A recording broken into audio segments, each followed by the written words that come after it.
Jodi with All True Crime ASMR.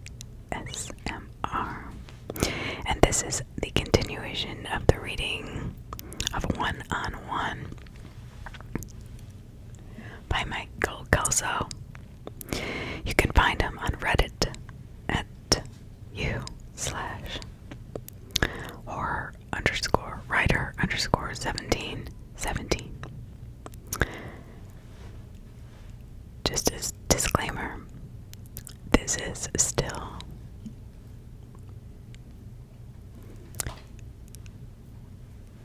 material that needs to be monitored and not listened to by younger people. So even though it is not true crime. Chapter 7. It was a clear, sunny day, but still quite cold. Worn out jacket as soon as he stepped off the school bus. It had only been a little over a year since his father had passed away, but to Emil it seemed much longer. He picked up the mail as usual. It consisted of bills and past due notices. He walked into the house, which was not much warmer than outside, and set down his backpack, which was falling apart.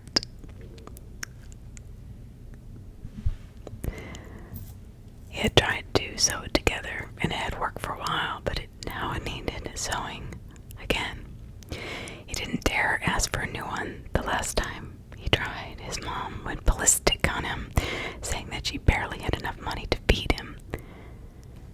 To hear her say it, you would think I was a human garbage can.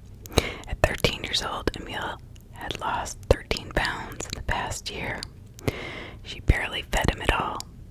Emil didn't complain, though. He knew how tight money was and tried to help as much as he could. Any snow shoveling or lawn mowing money he got, he gave to Mom. She would greedily snatch the money from him and then complain because it wasn't more. Emil sighed heavily, knowing exactly what he was about to see as he entered the kitchen. His mother was at the table, sitting a little too straight. Her hands were folded, and there was a residue of silver powder on the table that looked like it had been hastily wiped away. Emil stifled a grin. She looks like a little kid who's been caught with her hands in the cookie jar. Did you win anything this time? He was answered by her best. What do you mean? Look. He went to the trash can and pulled out 5 scratch-offs lottery tickets. She quickly snatched them out of his hand. This is none of your business, she snarled at him, then stomped off, slamming her bedroom door. Emil laid the bills down on the table, got the sewing kit from the utility drawer, and sat on the creaky couch. There was no TV to watch and no radio to listen to. They had been sold long ago. Emil sewed in silence. The years went by slowly for Emil and his mom. The older he got, the better paying his jobs became. Rosemary finally stopped thinking that a financial miracle was going to save them and got a job as a waitress. Eventually they caught up on the bills and even managed a luxury or two. Not that either of them had much time to enjoy the second-hand black and white TV they bought from the Goodwill store. But the coffee pot came in handy between school and work. They didn't see much of each other, and neither was terribly sad about that. Emil somehow managed passing grades, but nothing that would land him on the honor roll. It was pretty tough when he was working nearly every evening. Occasionally he would still go out with his friends, which now included Harley, but it made his mom angry. She never wanted him to spend any money, even what he had earned, but Emil had stashed a little money here and there for himself. Eventually Emil was a senior and thinking about college. He knew what he wanted to do, but he also knew the reaction it would cause at home. He could hear his mom now. We don't have money to waste on something as stupid as college. Of course, she had no idea that he had managed to squirrel away nearly $4,000. If she did, she would steal it from him in a heartbeat. Finally, the dreaded day came. Emil knew he could no longer put it off. He would have to discuss college with his mother. She worked late that night, but Emil waited up for her. Around 11:30, she trudged through the door. Emil had just finished watching the news when Rosemary collapsed onto the couch.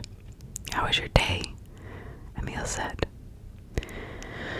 She raised her head and gave him a "how does it look like my day was" expression, and then let her head fall back against the couch. "Okay, we need to talk," Emil said. Every time he uttered those words, she headed for the bedroom, as if avoiding a problem somehow magically made it go away. This time he was ready. Before she got halfway to her room, he blurted out, "I want to go to college." She turned and opened her mouth, but before she could protest, Emil said, "I'm already looking into grants to help with tuition and books." She closed her mouth, thought for a moment, and opened it again. Again, Emil beat her to it. "And I would start Larson Community College so I wouldn't have to have any housing costs. And I would get a third job to offset the cost." Rosemary regarded Emil just as stubborn as his father. "We don't have money to waste on something as stupid as college," she said, and started to walk away. "I'll study to be a lawyer," he called to her as she watched. As she was reaching for her doorknob, she froze. A lawyer. Emil thought he could see actual dollar signs in her eyes when she turned and said, "Okay." Chapter 8. College was a different animal from high school. Emil applied for every grant known. He qualified for some, but by the time he got his paperwork in, only a few were left. He ended up paying for it mostly out of his own pocket in student loans. Emil's college days went quickly, between working 2 jobs and having 4 classes a week. Not to mention studying and schoolwork. College was a caffeine-fueled blur. The only thing Emil really remembered about it was his criminal justice professor, who had some radical ideas and who unknowingly planted a seed in Emil's mind.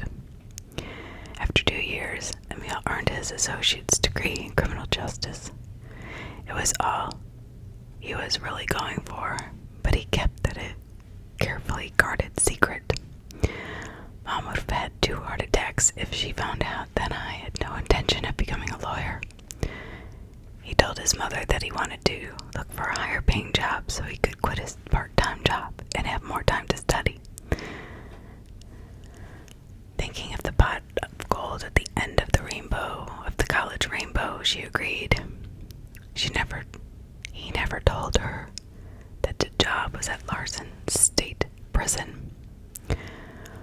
"What do you think of our latest batch of applicants?" Deputy Warden Roos asked. Warden Danzy threw the folders on his desk in disgust. "I could find better people at a fast food joint," he replied. "The only one that even remotely impressed me was this Emil Zorn." Roos said, rummaging through the files until he found a certain one. "Emil Juan Zorn, born June 18th, 1964, blah, blah, blah. German, Irish, Mexican descent. Wow, that's quite a combination. Graduated from a local college with an associate's degree in criminal justice, but didn't pursue law school. He's 6'5", 187 pounds. We'll have to add some meat to this boy." "How did his interview go?" "This kid is idealistic as hell. He says the justice system is too soft on inmates. I agree, don't you?" "Yeah, I do, but I've worked in prison for a lot of years. I just think this kid is too young to be this jaded. We'll have to keep an eye on him, make sure he doesn't go too far over the edge." "What makes you say that?"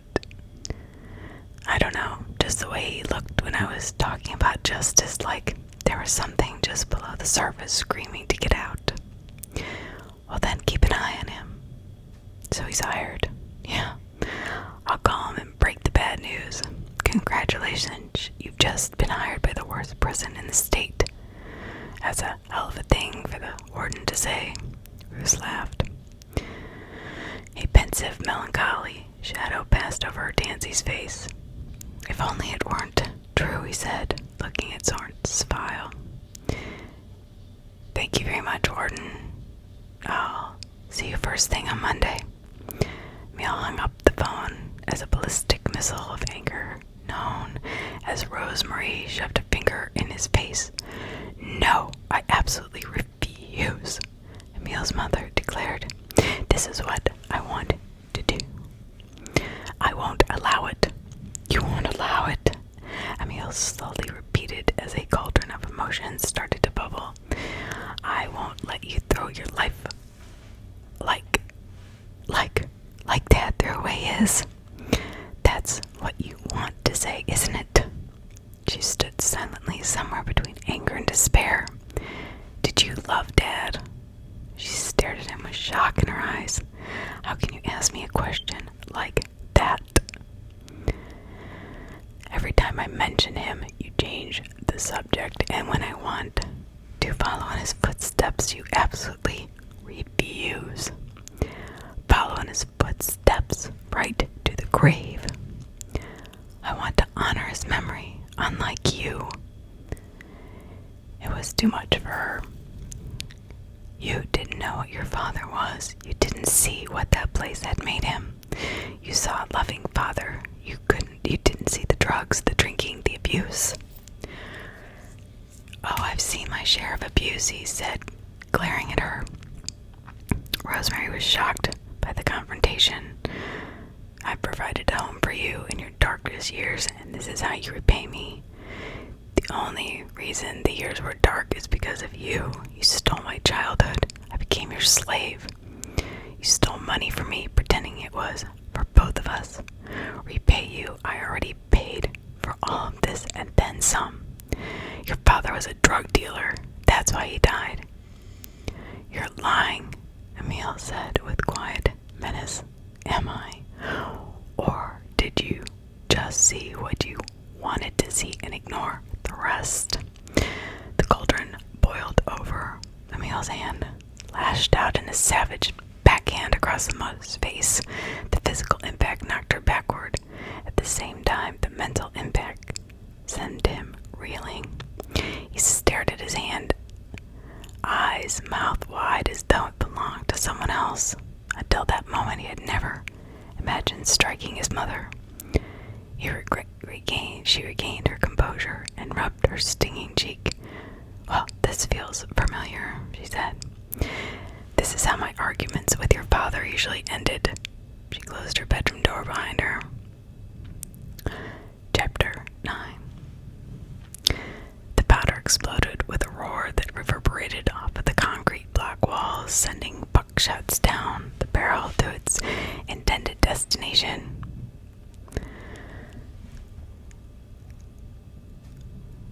Anthony Morelli's chest. The Fish's gang leader looked down in shock at the expanding red stain in the middle of his inmate uniform. I can't believe the kid actually had the balls to do it. The thought died with him as he toppled over like a redwood that's been cut down in its prime. His body hit the concrete floor with a hollow thud, splattering blood and spreading silence like the chill of an Arctic wind.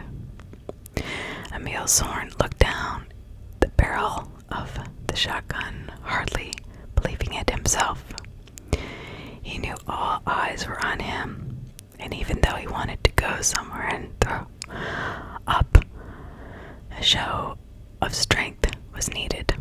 He slowly, deliberately cycled another round into the chamber, silently daring anyone else to get within 15 feet of the door he was guarding. The riot came to an abrupt end. All right, kid, what happened? Warden Tansy asked, pacing his office floor, puffing on a cigar. Well, sir, Mr. Roos met me at the front door, got me a uniform, and started me on a tour. I'd never been inside a prison before and didn't know how loud to get. Mr. Roos took me to where the riot was, and a sergeant gave me a shotgun, telling me, any inmate who gets within 15 feet of that door, you shoot them right there. Then he punched me in the middle of the chest. Tansy looked at him in disbelief. You shot the leader of the worst gang in this prison because he got too close to the door. Yes, sir. Wasn't I supposed to? Tansy looked at Emil with appraising eyes. When he hired the kid, he wasn't sure if he would work out or not, but not in his wildest nightmare did he think that his deputy warden would take him to an active riot scene, or that a senior sergeant would hand him a shotgun and say, guard that door on his first day. The biggest surprise was that the kid did it. I can't believe he shot. Really? Without question, without hesitation. Apparently, there's more to this kid than I thought. Write me a report on exactly what happened, then go home, Tansy said. Be back first thing tomorrow. I need to straighten some things out. After he finished the report, Emil barely remembered driving home. His mind was a blur and 1,000 thoughts raced around his head. He tried to slow them down by replaying the day's events. He was driving to his first day at his new job. He crested a hill, and there it was, Larson's State Prison. It looked like an old castle. He pictured tortured chambers and people on the racks screaming, begging for mercy. He pulled up to the open gate, turning into the parking lot, parked and walked inside. He stared at the walls and ceilings as he walked, nearly walking into the secretary's desk. Take it easy, kid, said a larger, older-looking woman. Are you lost? No. I'm Emil Zorn. I start today. She appraised him with her eyes, making him feel uncomfortable. She had the look of a hungry dog that had seen a piece of fresh meat. And just what are you starting as? She said, licking her lips. Guard. Oh, honey, around here we call them corrections officers, she said. The inmates call them guards. It's actually disrespectful. Don't go letting anyone get you using the G word, or things won't go so well for you. Thank you, Emil said. I won't. Anytime, sugar, she said with a wink. I'll call the deputy warden and tell him you're here. Thank you for everything. Let's just say you owe me one, she said with a smile that looked like a predator sizing up its prey. Emil suppressed a shudder and sat in the waiting area, trying not to think about what exactly the one was that he owed. Good morning, I'm Bill Roos, deputy warden. How do you like the place so far? Great, Emil answered with honest enthusiasm. Was I ever that green? Roos wondered. Well, let's get you a uniform and show you around. The secretary watched them go and made a mental note. Emil Zorn. After he was shown a locker and changed into uniform, they started the tour. How many inmates are housed here? Emil asked. Around 1,300, Rose answered. This is an older prison, not nearly as big as they build them now. And this was the last prison designed by Herbert Holmes, the famous architect. After he retired, they started building the more modern style. Translation, giant cubes of concrete. Do you ever have any problems with the inmates? Emil asked. How many kids have I seen just like this one, fresh out of college with a criminal justice degree, who think they know everything but don't have a hint of backbone? What do these kids come off as an assembly line? Are they hatched out of pods? He glanced at Emil, who was looking around, starry-eyed. A sly grin came across Rose's face. Hey, kid, how would you like to see a cell block? Sure, Rose was going to enjoy scaring the hell out of this kid. He wasn't sure why, but there was something about him he didn't like. They took a door that led down a long hallway. Emil could almost feel the walls shaking, and he heard a dull roar. "What's that?" he asked. Rose just smiled and kept walking.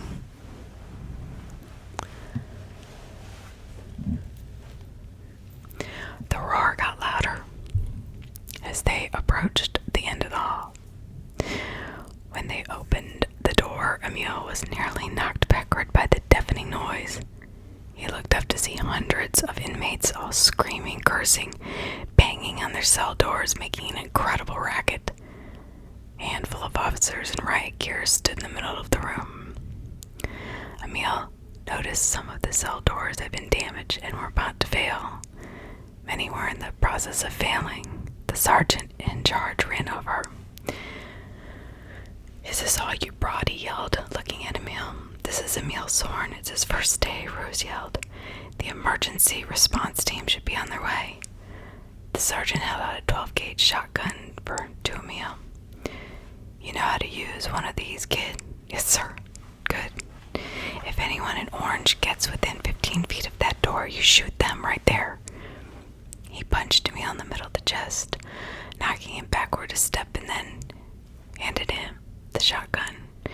"You got it?" "Yes, sir." The sergeant started to walk away when Rose grabbed his arm. "Are you sure about this?" The sergeant looked at Emil and then back at Rose. "You brought him here."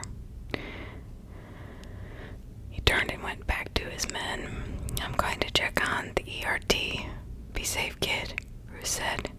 He sprinted through the door that Emil was now guarding. Emil held the shotgun in front of his chest and felt a surge of power rush through him. He realized that he held the power of life and death in his hands. A small grin appeared on Emil's face. Marley got free from the officers and started towards the door Emil was guarding. He saw the shotgun and paused until he noticed the person holding it looked like a kid. He smiled and strode towards the door. He paused again when the kid aimed the shotgun directly at him. "You don't want to do that now, do you?" Riley said, making sure the shank in his sleeve was still hidden.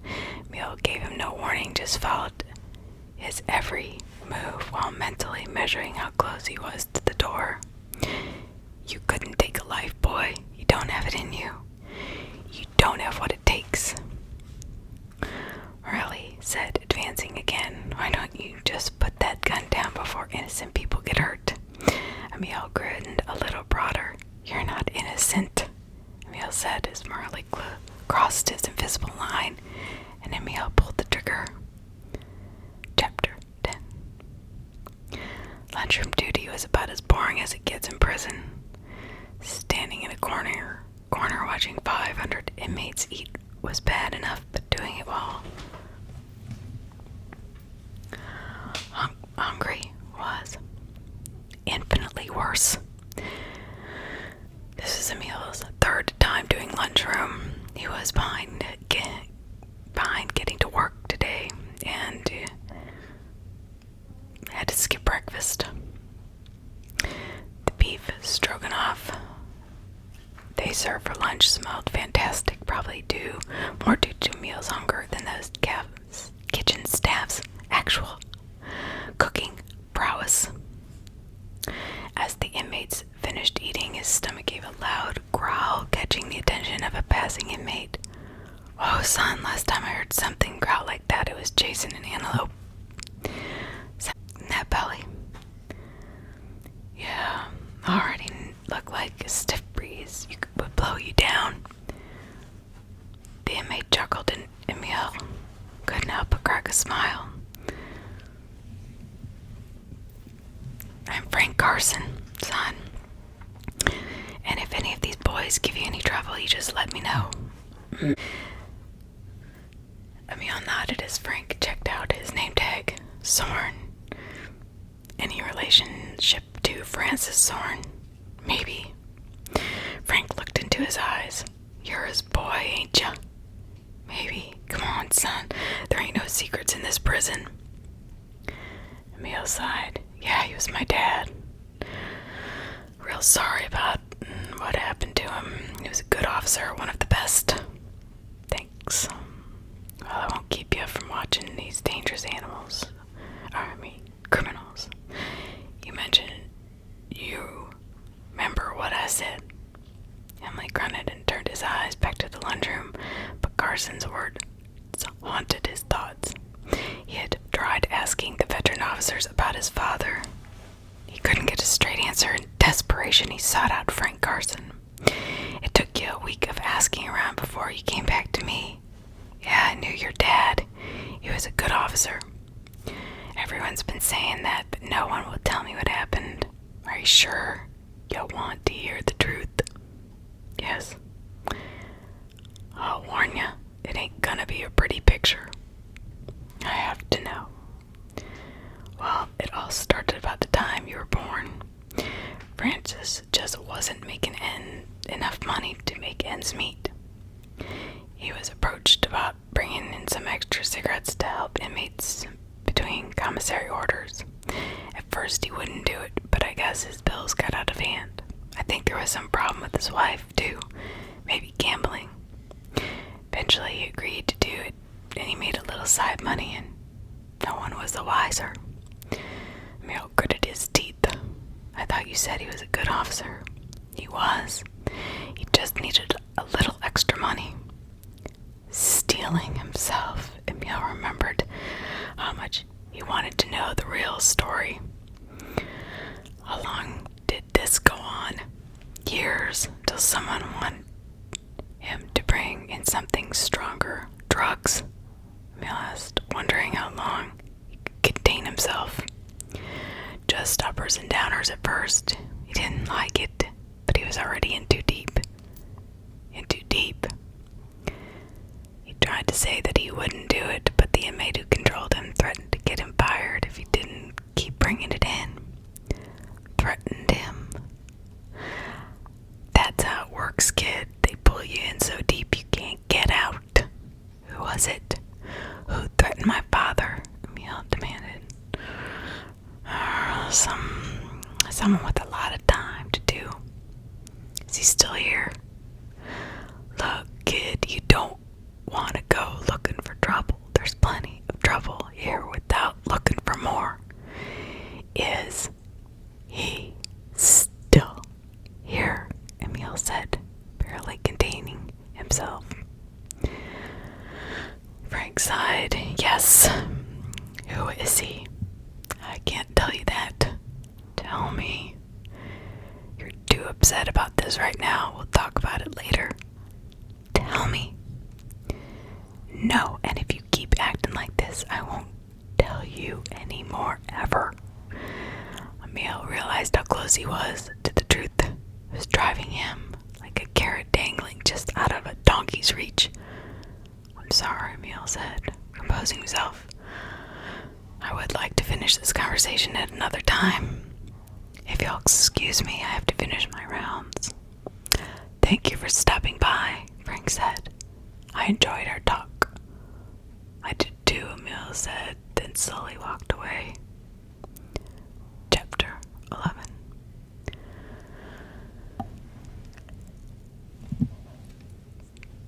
Emil tried for days to confirm the story Frank had told him, but he kept getting stonewalled.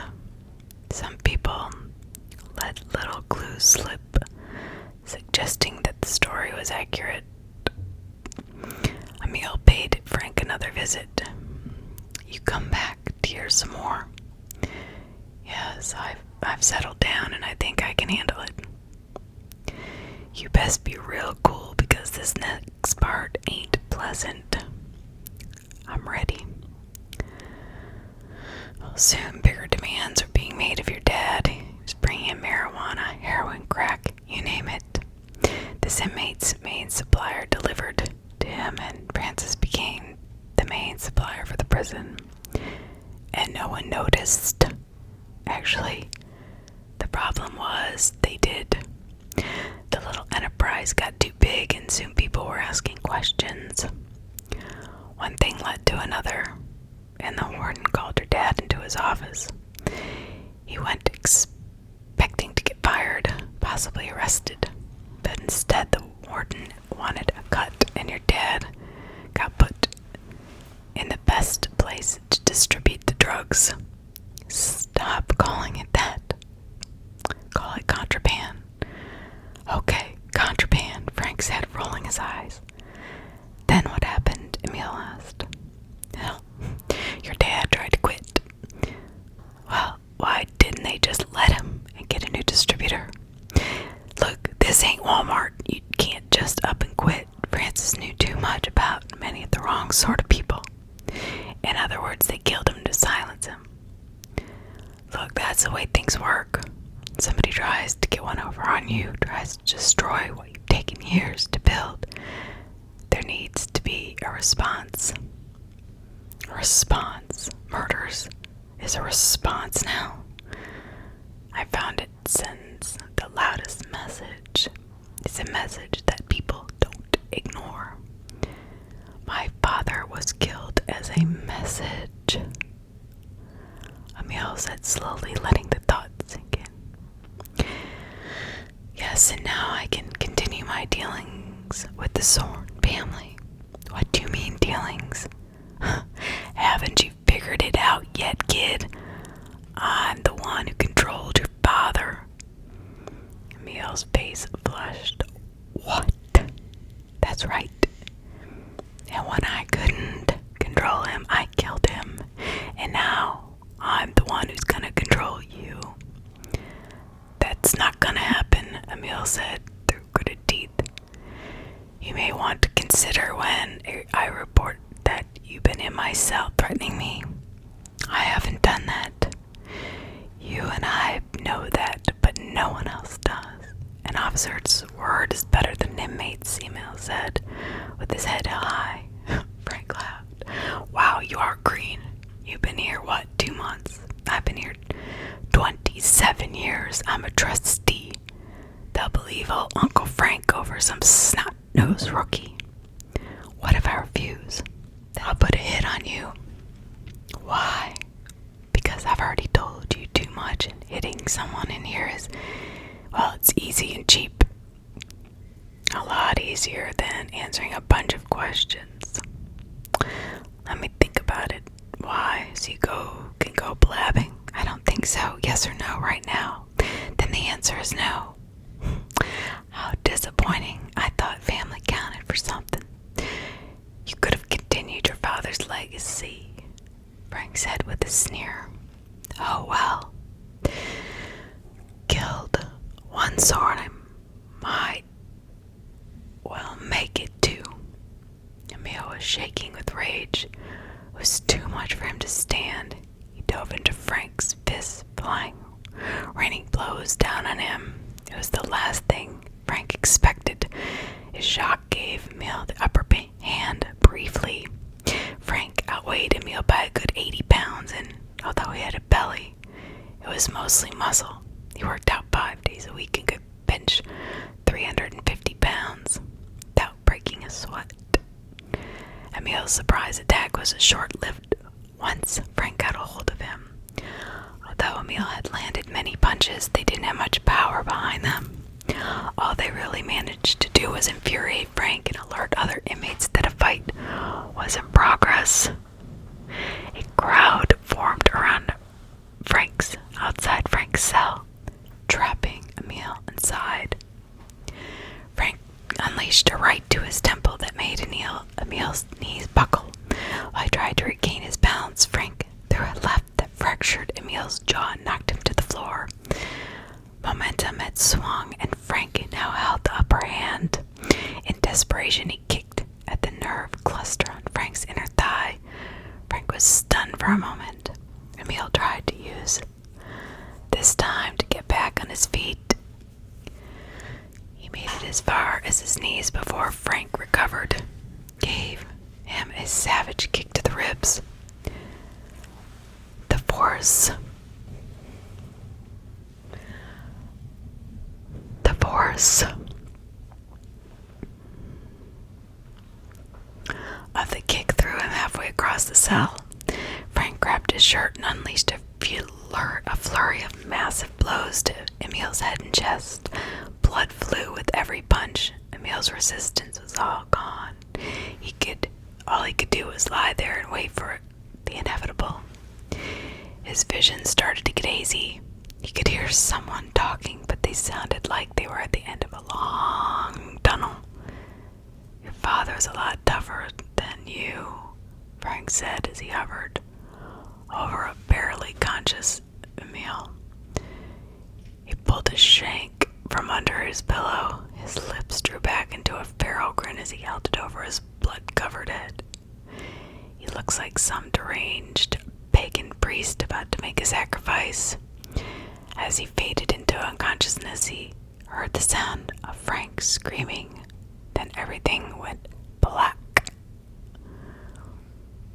Chapter 12. Good evening. I'm going to be filming from my campsite here in South Dakota, so there might be some extra sounds in the background, but I want to continue doing my reading of One-on-One by Michael Kelso. You can actually find him and send him some love at new/horror_writer_1717. So chapter 12. Darkness, chapter 12. As I'm saying, I'm in the middle of the forest for the next month and a half or so, and on our way we've had to stay at different parks along the way, and I don't know why, but they are so loud. It's unbelievably how loud they are.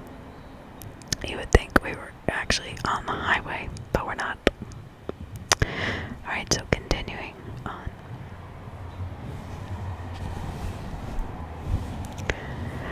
Darkness. Beep, beep, beep. Emil yawned. Time for another day of babysitting. Beep, beep, beep. Alright, I'm up. Somebody shut that alarm off.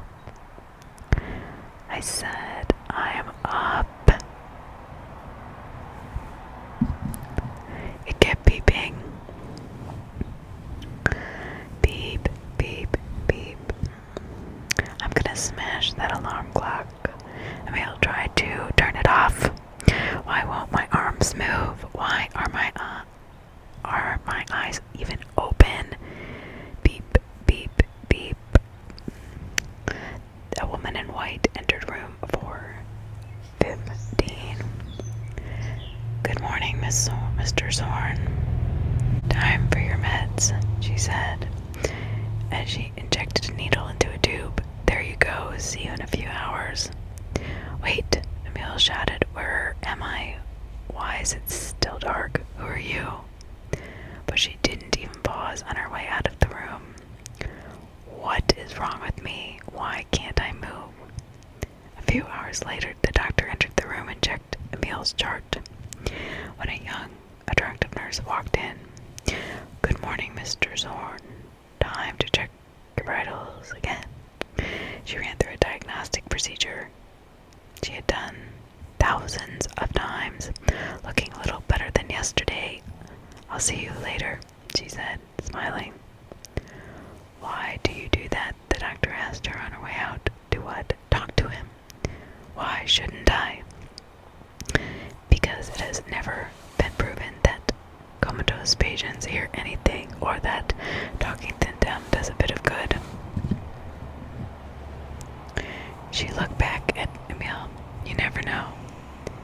Then she smiled at the doctor and left. A few hours later, a woman outside the room 415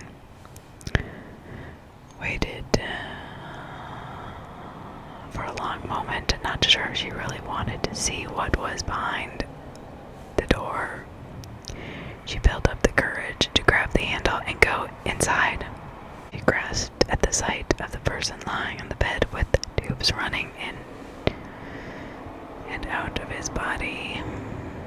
Casts and bandages covered him, making it look barely human, let alone like her only son. She leaned down and read the chart just to be sure. Sorn, Emil, it read. She walked alongside of the bed, tears welling in her eyes. She looked down at the side of his face that was uncovered and slapped him as hard as she could. His head rolled to the side and then rolled back like a doll's. That's for not listening to me, she screamed at him. I told you not to follow in your father's footsteps. Why didn't you listen? Why? She collapsed onto his chest and convulsed with racking sobs. It's good to see you too, Mom, Emil thought. Warden Tansy walked into the room 4:15 only to discover a woman slumped over Emil. He hesitated and turned to leave, but his presence was enough to wake her. She looked at him, and her face turned bright red as she composed herself and straightened her hair. I'm sorry to disturb you, Tansy said. I was checking in on Mr. Zorn. Are you a doctor? No, I'm the warden at Larson State Prison. Her eyes blazed with a sudden fire. You're responsible for my son lying here, barely clinging to life. He fumbled for words for a moment, but then regained his composure. The inmate who did this was dazed and will get attempted murder charges, Tansy said. I guarantee you he will never leave that prison. It looks like he doesn't need to leave your prison to cause damage, she growled. I'm sorry that your son was injured.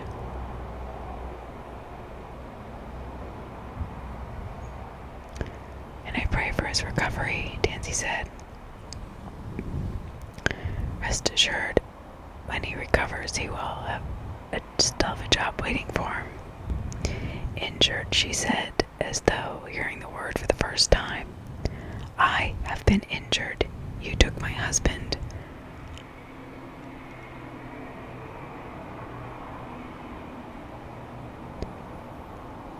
I won't let you take my son. Who was your husband? Tansy said, unprepared for this conversation, how this conversation was going. Francis Zorn, she said. He was killed in that hellhole 8 years ago. I'm sorry for your loss, but I've only been warden for 5 years. Well, that doesn't help, Emil. Tansy knew a hopeless battle when he saw it. He turned to leave. It was nice meeting you, Miss Zorn. I'll stop in to see your son at another time.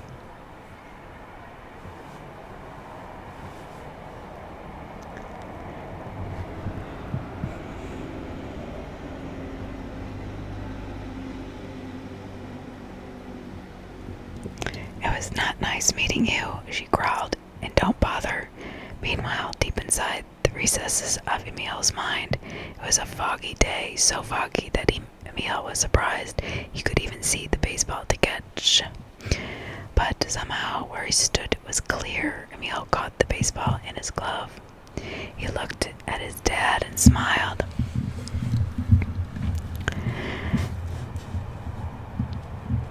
Then he threw the ball back to Francis. They tossed the ball back and forth, talking as they did. I'm guessing things aren't going too well for you, son, Francis said. Emil tried to speak. He wanted to ask 1,000 questions, but he did not know where to start. It's okay, boy. I did it for you. What do you mean? The things I had to do, I'm not proud of them, but I did them so you and your mother could have whatever you wanted. But all I wanted was you, Dad. Just talk to, hang out around with, be a friend. I know, but your mother wanted more. Yeah, she still does. Emil said sadly. What about you. Emil's eyes lit with a cold fire. Revenge. Be careful, Francis said. The big guy won't like that. You mean Frank Carson? Francis chuckled. No, a bit bigger than him. But revenge is a dangerous animal, Francis said, tossing the ball to Emil. Once you turn it loose, it can turn on you, even consume you. But it wasn't fair for him to take you away. I know, but fairness is never guaranteed.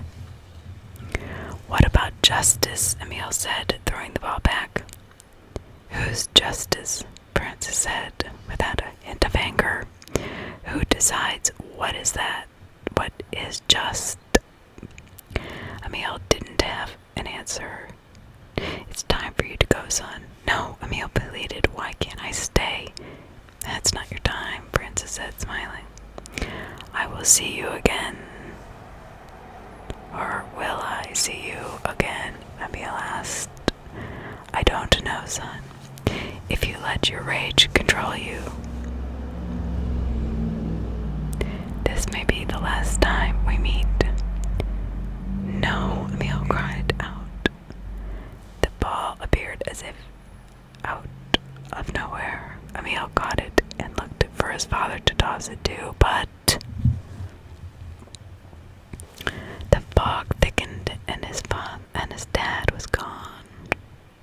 He looked down at the ball as a tear splashed on it. He opened his eyes only to see the ceiling of a hospital room and a nurse changing his TV. What day is it? Emil rasped. It scared the nurse so bad she ran out of the room.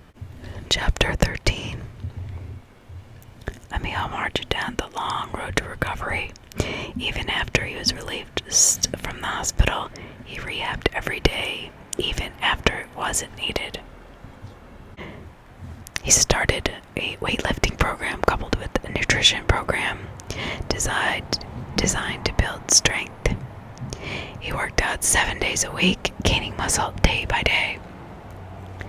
He gained 30 pounds of pure muscle. His first day back at the prison, Warden Tansy called him into his office. Come in, Mr. Zorn. Have a seat. Thank you, sir. How are you feeling? You look really good. I feel fine, sir. Thank you for visiting me in the hospital. How did you know that? I could hear things happening even when I was in my coma. I did not know that could happen. It can, sir, and she's wrong. Who's wrong? My mother. It's not your fault that I got hurt. I appreciate that, Tansy said. I'd also appreciate hearing how this happened. Emil gathered his thoughts.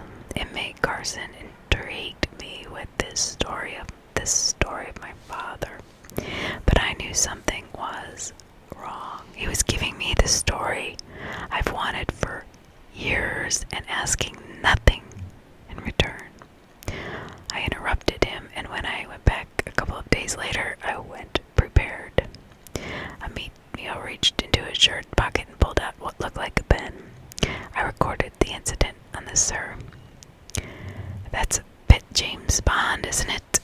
Tansy said, eyeing the pen. I don't question methods that work, sir. Emil set the pen on the desk and pressed play. 10 minutes later, the recording ended with the sounds of Emil being beaten nearly to death and the officers tasing Carson to rescue Emil. The warden sat back on his chair, pondering the recording for several minutes.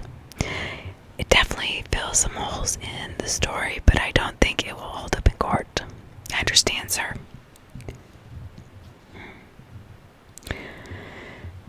As long as you know the real story, that's all that matters.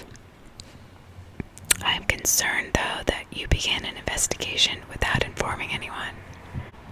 I'm sorry for that, sir, but with all due respect, I wasn't sure how deep the rabbit hole went. Tansy eyed Emil. And what would happen if it ended up I was the rabbit? Emil shifted uncomfortably in his chair. I had thought about that, sir, and I honestly don't know. Tansy smiled. Well, I'm not the rabbit. Emil visibly relaxed. I'm glad, sir. We still have a problem, though, which is you assaulted Carson first. Yes, sir. I knew he was setting me up after the threat. I knew someone would be coming after me. So you chose to strike first, Tansy said thoughtfully. As strange as it seems, I consider that to be my only chance of survival. Had I been stronger, it might have worked. Yes, you weren't very imposing, but you seem to have bulked up a little. Tried to keep it up. However, I'm going to have to take disciplinary action for defending myself. No, you can defend yourself, but it has to be done right. By letting him beat the hell out of me. No, you already tried that. It didn't work out too well. You cannot be the aggressor, Tansy said. We have rules. We have to follow. And laws governing our actions. If we sidestep them, choose to ignore them,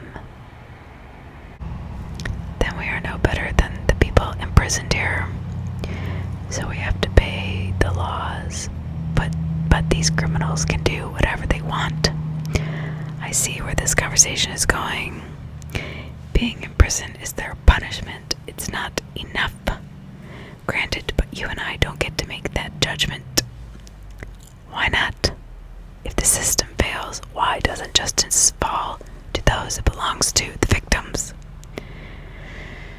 Oh boy, Tansy sat back and looked at Emil with an appraising eye. Son,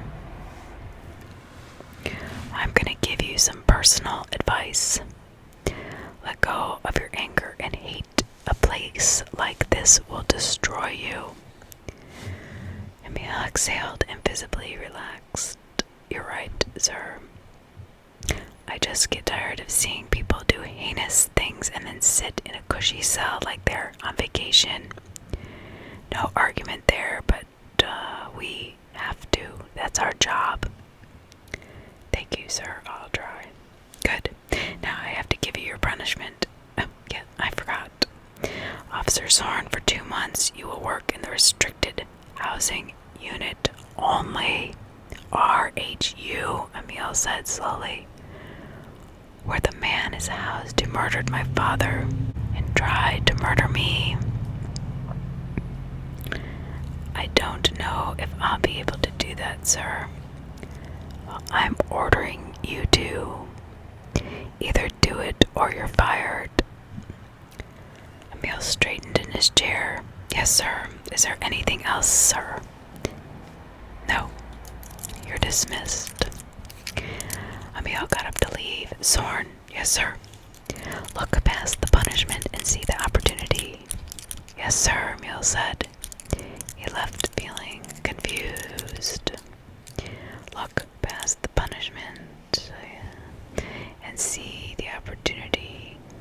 What does that mean? Emil was still pondering the warden's admonition as he drove to work the next day.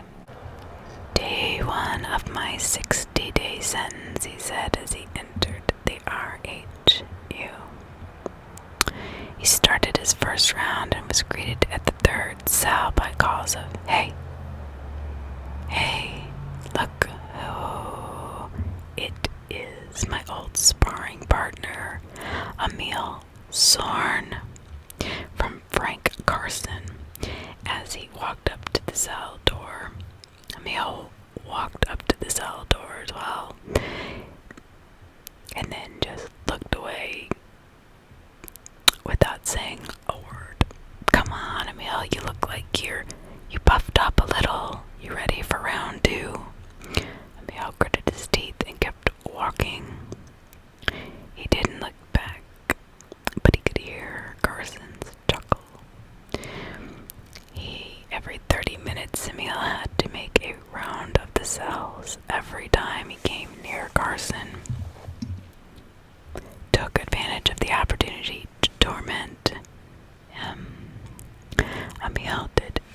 small payback. When he served lunch trays, Carson looked at his and said, "There's not anything extra on my tray, is there?" Emil just smiled and said, "Bon appetit," before walking away. Let him think I spit in his tray or worse, Emil thought. When he collected the trays, Carson hadn't touched his. "You weren't hungry, Mr. Carson?" Emil asked with a smile. "You know why I didn't eat?" He seethed. "You did something to my food. I want a lieutenant in here right now." "Calm down, Mr. Carson. I didn't do anything to your tray today. Not today," Emil said, letting the last word linger as an unfulfilled threat.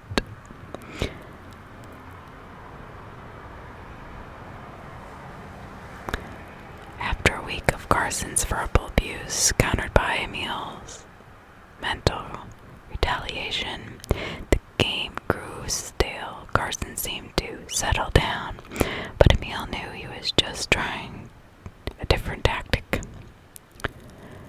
Chapter 14. "Please don't," Carson yelled, followed by the second sound of a fist hitting a body. Emil went running to Carson's cell to find him alone and bloody. He looked at Emil and smiled. Then a look of mock horror came across his face. "No, Officer Zorn, don't hit me anymore," he said, and then punched himself in the jaw so hard it knocked out a tooth. "I need all available officers to RHU now," Emil called into his radio. 3 officers and the sergeant came running. After Emil explained what was happening, the sergeant ordered Carson cuffed and taken to the infirmary. Emil went along to make sure Carson didn't make any wild accusations. When they got there, Carson started screaming that Emil wanted to beat him to death. The nurse on duty made Emil wait outside the examining room. He kicked a cabinet in anger and several bottles of pills fell out of it. Emil started picking them up.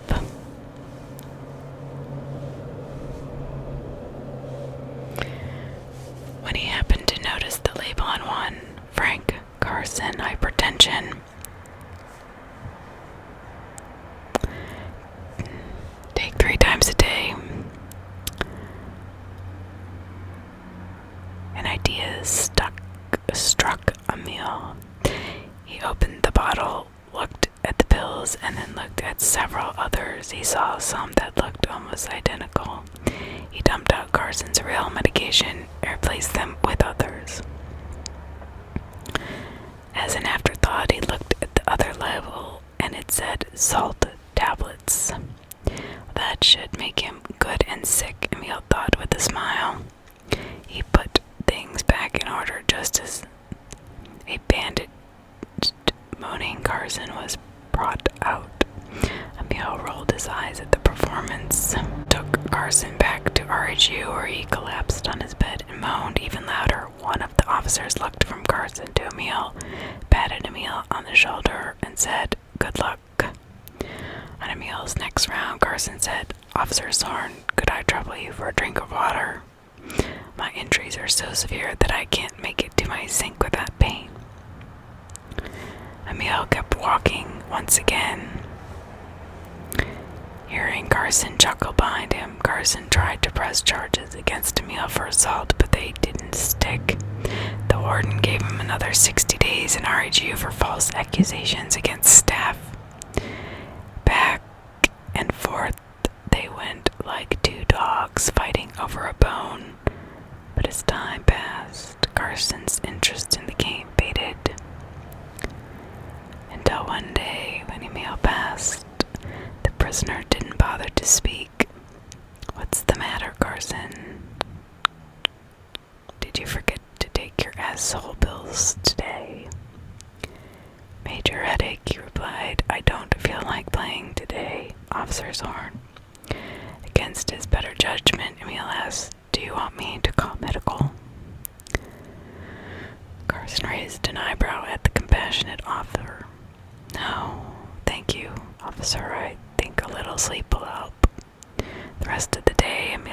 disturb Carson.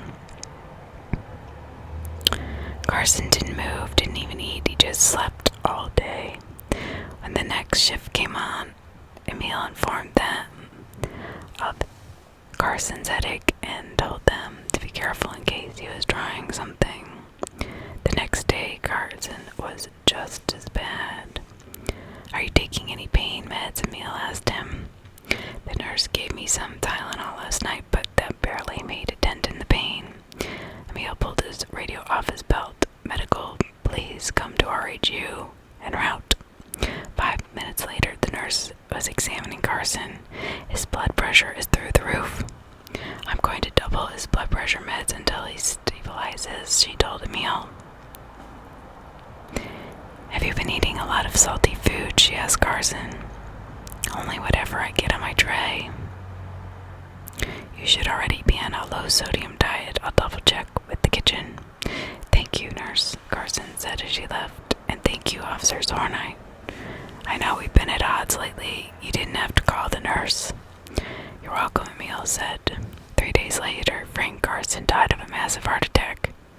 The warden summoned Emil. He was pacing back and forth, clearly agitated when Zorn came in. Tansy commanded, "Sir, sit."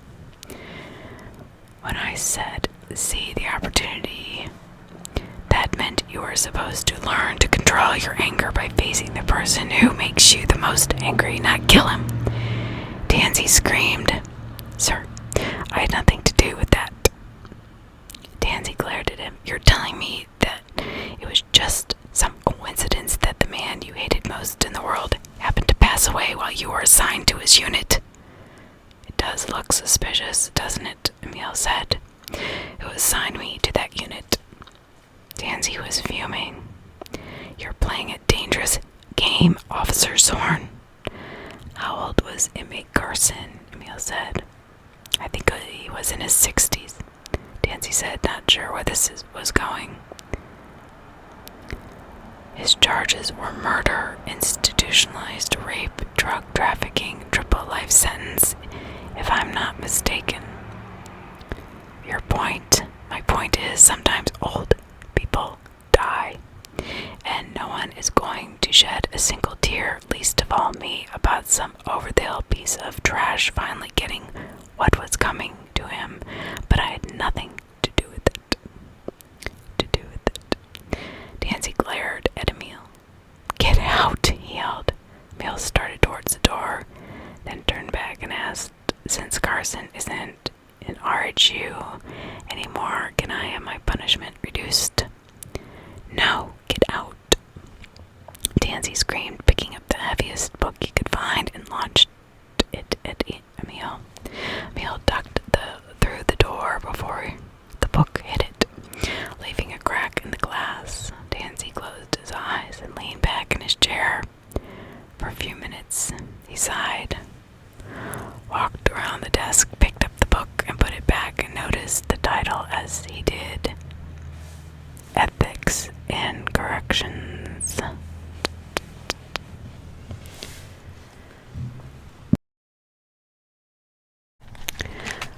Okay, back to with a little less background noise today. You'll hear my dog walking around the tent and maybe some people walking by, but nothing like last night. So this is chapter 15. Emil realized if he wasn't careful, Warden Tansy could not only fire him, he could even wind up behind bars. But Emil was careful, crossing every T, dotting every I, handling inmates with a firm hand by never crossing the line. No longer interested in personal revenge, Emil committed himself to the long game. He transformed himself into the model CO, or corrections officer, earning the respect of his fellow officers and his superiors. Within a year, Emil Zorn was a sergeant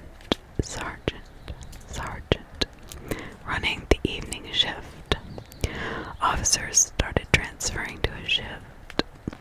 Officers who shared Emil's core beliefs that inmates were too coddled and had too many rights, that they played too many games with the system and never received any real punishments for their crimes. On Emil's shift, disrespect or disobedience in any form was dealt with swiftly, severely, and quietly. When Alice McGregor started as a corrections officer at Larson, she got noticed right away. She reminded most people of a taller version of Marilyn Monroe with larger breasts. Her lure went deeper than the mere measurements, though. Her eyes smoldered when she stared at you. Smoldered. And the left side of her mouth would curve up ever so slightly. She seemed to have all the confidence in the world. Truth be told, she always hated her shoulders. She felt they were too wide and secretly compared them to a linebacker. Most men were less concerned with her shoulders than what was several inches lower. In a place where many people either trudged or strutted, she sauntered,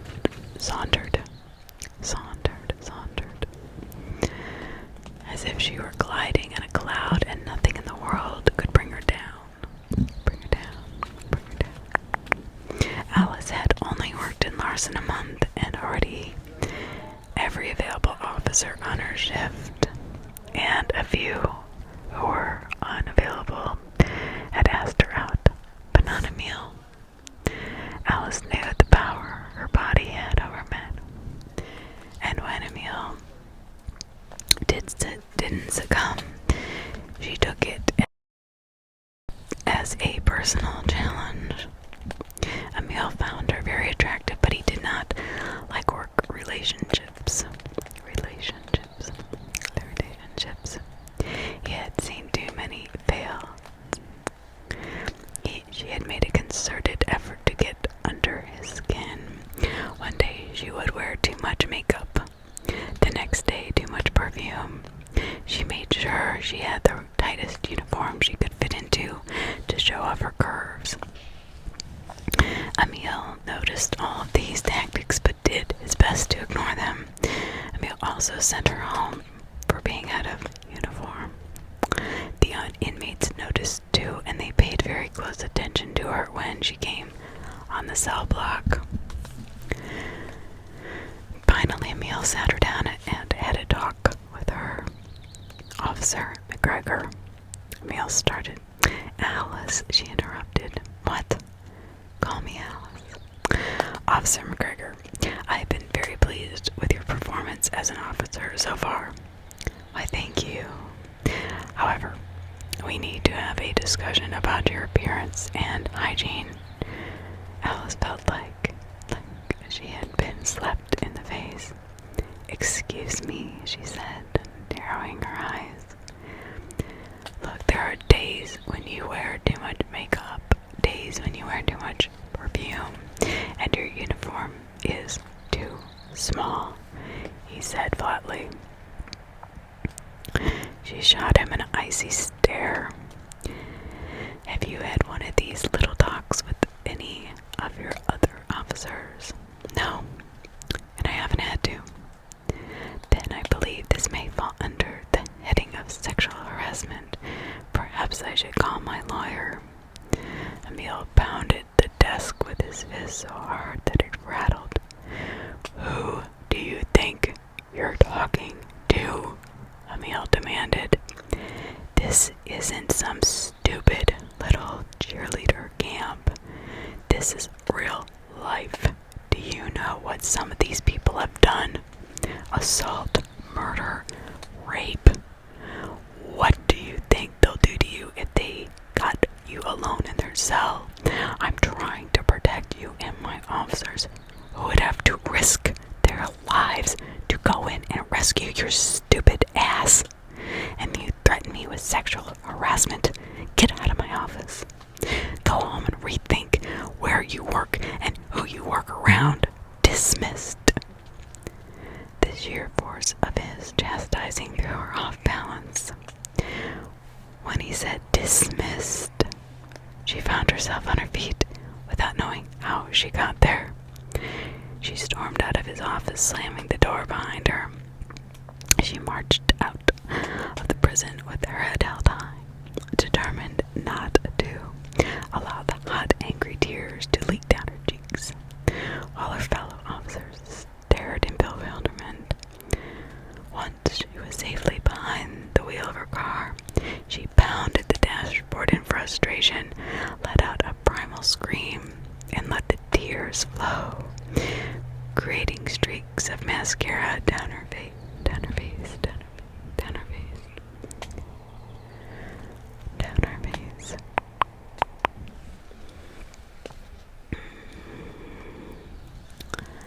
That evening she sat on her couch, still fuming, binge eating Moose Tracks ice cream from the carton while watching the news. The anchor reported on a story where a woman had been severely beaten and raped. He said that the man who did it was caught and would be getting years of jail time. They showed a picture of him. Dustin Brenly, the caption said. He looked like he was in his late 20s. She saw a look of mayhem in his eyes. The spoon froze in her hand, halfway between the carton and her mouth. Her imagination kicked into overdrive. She could see it as if it had already happened, and she was reliving a memory. She was lying on the concrete floor, her clothes ripped, her body exposed, Dustin Brenly's face leering over her, his hands clawing at her. Alice mentally shook herself. The thought sent chills down her spine. She couldn't believe it. I hope we do not get him in Larson, she thought. Then she remembered what Emil had told her earlier. The thought hit her like a freight train. There are hundreds of Dustin Brenlys already in Larson, and I've been strutting around in front of them like a Playboy bunny in heat. She shuddered and considered quitting, but still couldn't get one man out of her mind. The man she was attracted to and who infuriated her. At the same time, she decided to sleep on it. In the morning, things were clearer. She knew what she wanted to do and got ready for work early. When Emil started shift briefing, he always looked at each officer. Today he stopped at Alice. She had a uniform on that was not skin tight, and very little makeup, little makeup. He could not smell a cloud of perfume coming from her. He gave her just the slightest nod of acknowledgement, which she returned. One day after a cell extraction that did not go according to plan, Alice was sporting a fat lip and Emil had a black eye and a broken nose. Medical checked them and around shift change. And then Emil looked at Alice. Let's go get a drink. I'll buy. She took the ice pack off her swollen lip and said, "You're kidding, right? You're kidding, right?" He smiled. "Don't worry, the place has seats in the back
as we continue. I hope it's not too loud.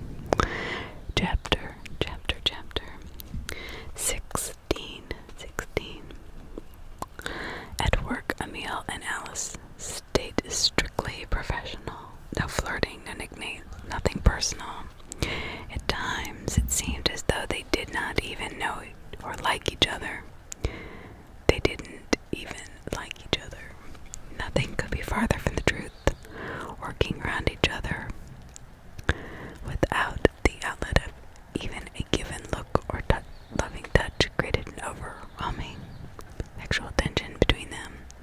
Not being able to do any of those things, their love was more than they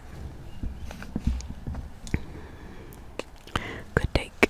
It exploded as soon as it got home. It was rare for them to be dressed for longer than 5 minutes from the time they hit the front door, and usually they emerged from their own bedroom hours later in search of food before returning to the bedroom. Things were perfect. So they seemed. They rarely talked about work or any serious issue, but when they did, their opinions, unfortunately, their opinions and values were so far apart, the discussion almost ended in a fight, which of course would be settled in the bedroom. Things were perfect in the bedroom, but the living room was a different matter. Outside of that, they had little in common. She liked chick flicks and sitcoms. He preferred cop shows and prison drama. She listened to country music. He banged his head to heavy metal.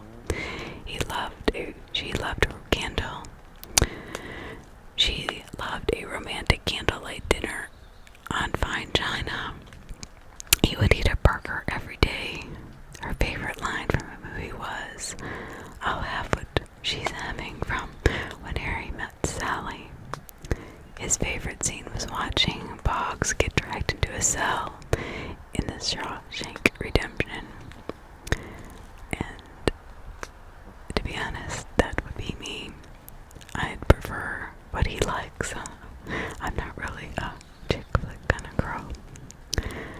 And serious discussions ended in a fight, and their fights inevitably ended up back in the room. They say opposites attract.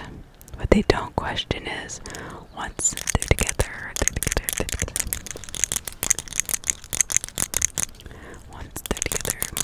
is the bond as strong as concrete or as weak as a cheap magnet?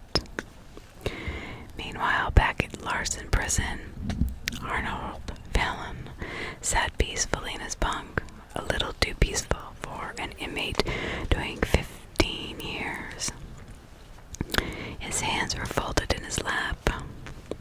His back was straight, and he was staring at his cell wall. He looked like a schoolboy who had just been chastised for bad posture.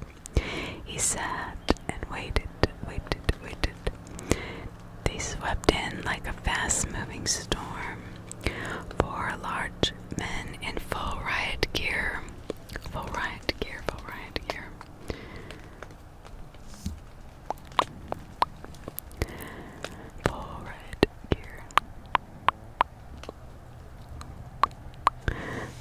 The ERTs, emergency response team. Armor, gloves, and helmets were all as black as night. Fallon's cell door was popped open and the team flooded in. "Get down on the floor," they yelled.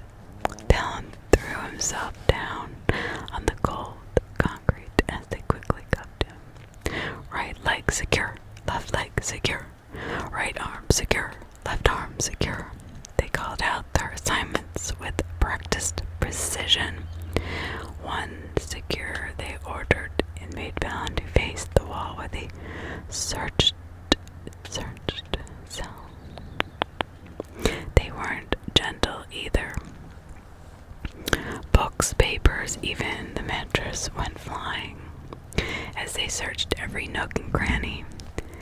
Finally, one of the team members approached Fallon. "Where is it?" Emil said as he raised the visor on his helmet. "Ah, Sergeant Zorn," Fallon cooed. "I wondered if that was you. How is your evening going?" "Not too good, Fallon. Now, where are the drugs?" "Drugs," Fallon repeated as though he had never heard the word before. "What drugs?"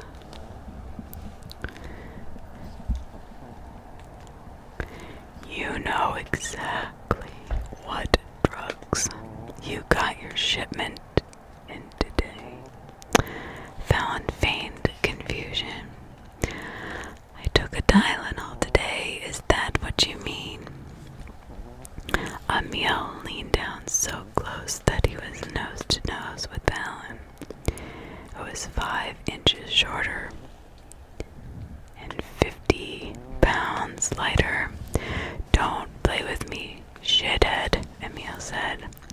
"I'm terribly sorry that you don't find what you're looking for, Sergeant," Fallon lied. "Collins laments," Emil said. "Yes, sir," the 2 officers answered. "Take Mr. Fallon to RHU." "On what charge?" Fallon protested. Emil looked around the destroyed cell and said, "Failing to maintain cleanliness standards outlined in the inmate handbook." "You can't," was all Fallon got out before the 2 officers dragged him out of the cell. Tompkins watched Emil closely. "Are you really going to use that lame-ass charge?" he said. "No," Emil said. "Find a better one. Something that will stick. I need him to stay in the hole for a while." "You think his buyers will get nervous?" "I hope so," Emil said. "Maybe if we shake a few trees, something will break loose." "He seems like he knew we were coming," Tompkins said. "Do you think he was tipped off?" "Absolutely, and I intend to find the tipper." 2 hours later, Emil came home looking like a dog that had been kicked all day. "How did your sting go?" Alice said, leaning against the bedroom doorframe. "This can be Daddy." "It didn't," he said, collapsing onto the couch. "What happened?" "Nothing. That's the problem. 6 months of investigation led to nothing." "How can that be?" "It's like he knew we were coming." She sauntered up to him and sat in his lap. "Come on, baby, let it go. Things will work out," she said, kissing him. He stared into space, barely realizing she was there. 6 months, he said. "Oh, you'll nail him eventually," she said. In the meantime, as if waking from a dream, Emil's eyes raked over his white, stunning body. His mouth went dry, and the events of the day melted from his mind. And she pulled him to him. She stood breathless, grabbing him and pulling him into the bedroom. Emil couldn't sleep that night. Around 3 a.m., he came out to the living room and watched some TV. About an hour later, Alice woke up and came to the living room. "What's wrong, baby?" she said, while snuggling up beside him on the couch. "I can't figure out who knew we were coming." "Is that still bothering you?" "There was the warden, the lieutenants, and my team." "Why is it so important?" "I need to know how that piece of trash got his drugs." "Why is he a piece of trash? She said. He looked at her with a mild surprise. Because he's an inmate. What are his charges? I don't know. Then how can you make a judgment about him? Because they're all scum. Some are, yes. But some are just people who made a mistake and got caught. I don't see it that way. Once an inmate, always an inmate.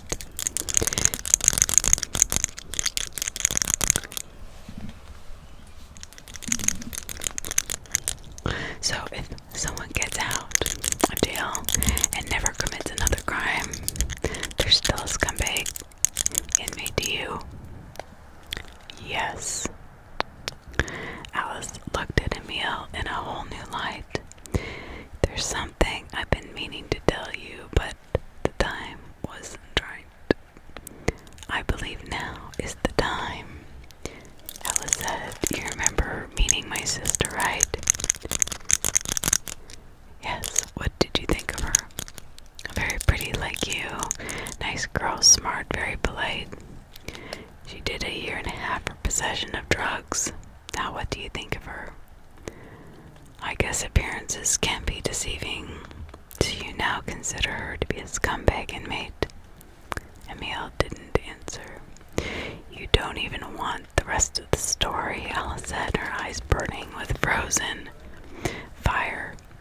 You don't care that it was when she was just out of high school and got caught doing something stupid. You don't want to know that she's been clean for nearly 10 years.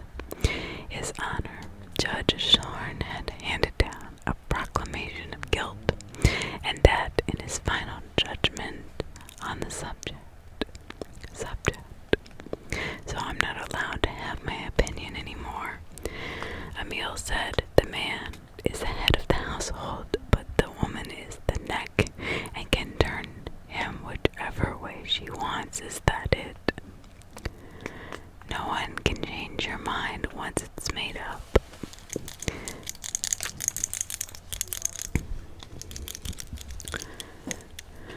I was just hoping that it wasn't made up on this. It is. Fine, she said, and then she got up and started towards the bedroom. There's just one question I want you to ask yourself, she said. Would I be calling this inmate a drug-dealing piece of shit if his name was Francis Sorn? Oh, that was really below the belt. Chapter 17. Emile thought about what Alice had said for a long time. His prevailing thought always started with, how dare she? The next few days were tense. Emile worked lots of overtime trying to track down the insider to the drug ring. At least that's what Emile told himself.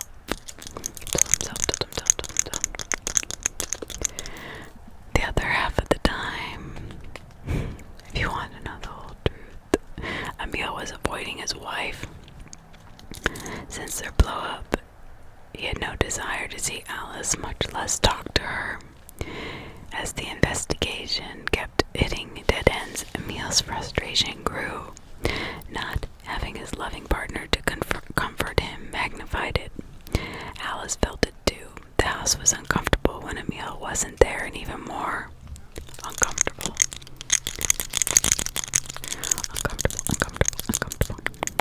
When he was.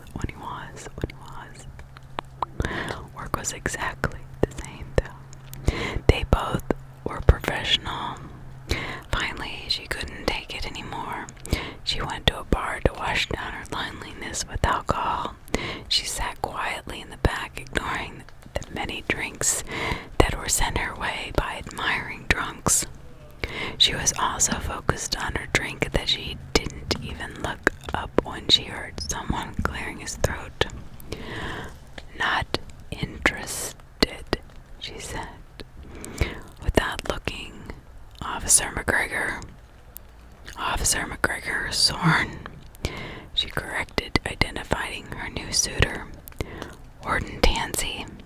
"Yes," he said. "May I sit down?" "Of course," she said. "Is there something wrong at the prison?"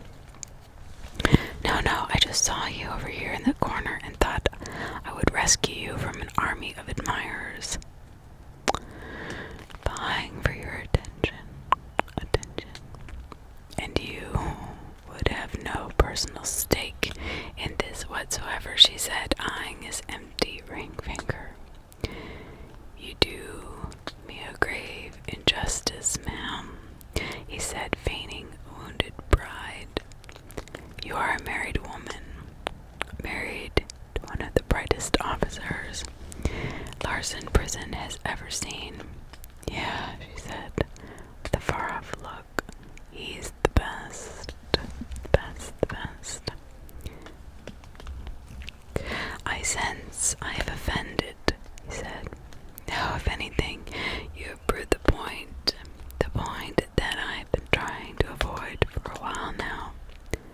"What point is that?" "That Emil has 2 wives, and unfortunately, I'm not his first," she sighed.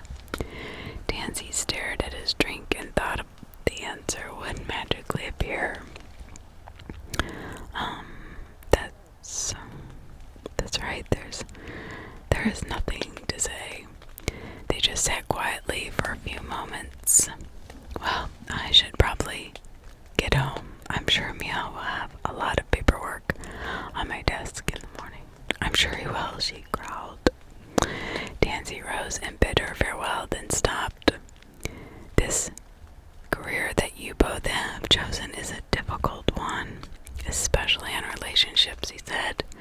"Believe me, I know more about my lawyer than I do about my 3rd wife."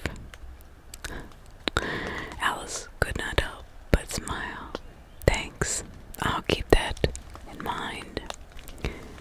Looking around at the room full of leering eyes, she decided it was time to go.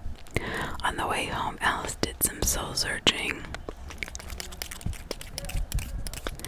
She wanted to change her marriage to make it work, even if she had to fight for it.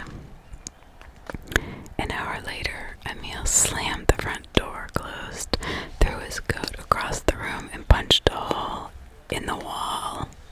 His rage inhabited his scream like a living thing, magnifying it. Alice ran from the bedroom in anticipation of Emil's arrival. "What's wrong? Are you okay?" she asked. "No, I'm not okay. I'm pissed." "Why? What happened?" "They let him out." "Who?" "Fallon.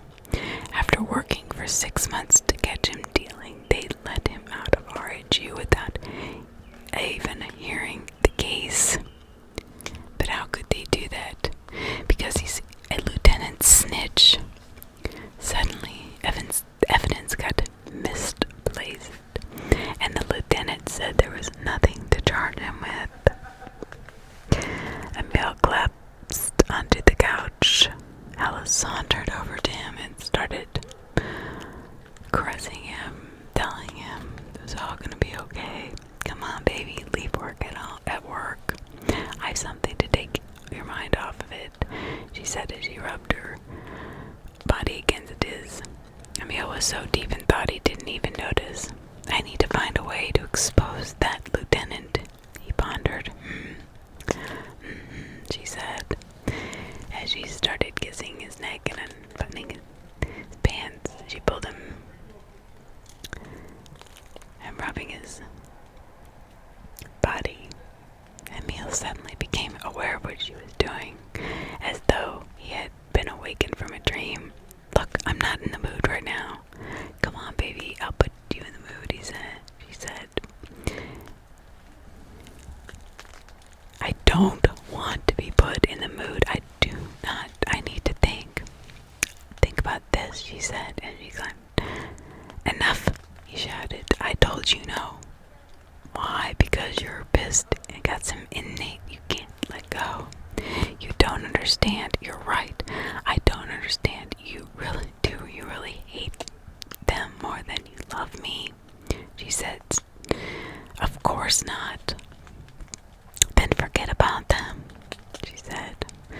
I said no, he said, throwing her off of him. She landed with a heavy thud, missing, going right through the glass table, wrought iron coffee table by mere inches. Pain shot through her body. She tried to breathe, but the impact knocked the wind out of her. Emil stood and apologized and approached her, but not to apologize, not even to help her up. He hovered over her fists, clenched, body taut, as if ready to beat down the heavyweight champion. No means no. You need to learn that, just like those damn inmates. She lay there, unable to breathe, move, speak, feeling more helpless than she had ever before. His face was a mask of rage, his head beat red, looking like he was seconds from exploding. He took a step towards her when suddenly the phone rang. The sound jarred him into reality of what he was about to do. He stopped. He looked at the woman he loved, cowering on the floor, afraid of him, reaching out his hands to help her up, but she recoiled. He pulled his hand back, and instead of helping her, he answered the phone. Yes, okay, I'll be right there. They need me at work, he told her. She didn't respond, just stared at him. He tried to say something else, but no words would come. Instead, he turned, dressed, and left. The cold floor gave her chills. If not for that, she might have stayed there all night. Physical and mental pain played tug of war with her. Sobs racked her body. Betrayal, guilt, and horror filled her mind. Slowly, unsteadily, she got up, stumbled to the bedroom, and eventually fell in a restful sleep. Hours later, he returned, found her bed, and crawled in beside her. Neither one spoke. There were no words to say. Chapter 18. Some things are difficult to think and impossible to say. Unfortunately for Emil, one of those things is, I'm sorry. 2 little words that might have saved his marriage. Alice and Emil made a half-hearted attempt at counseling, but Emil just could not overcome that one obstacle.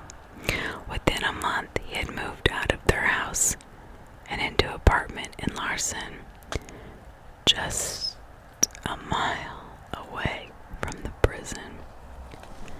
Just a mile away from the prison.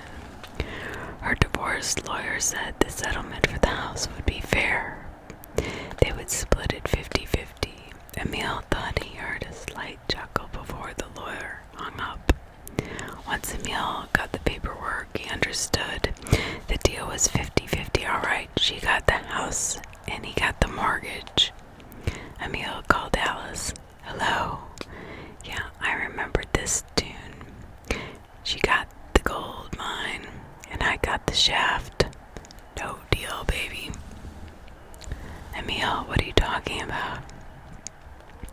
I just read the lawyer's proposal. Oh. Yeah, I thought this was going to be a no-fault divorce. Well, my lawyer convinced me that I deserve more.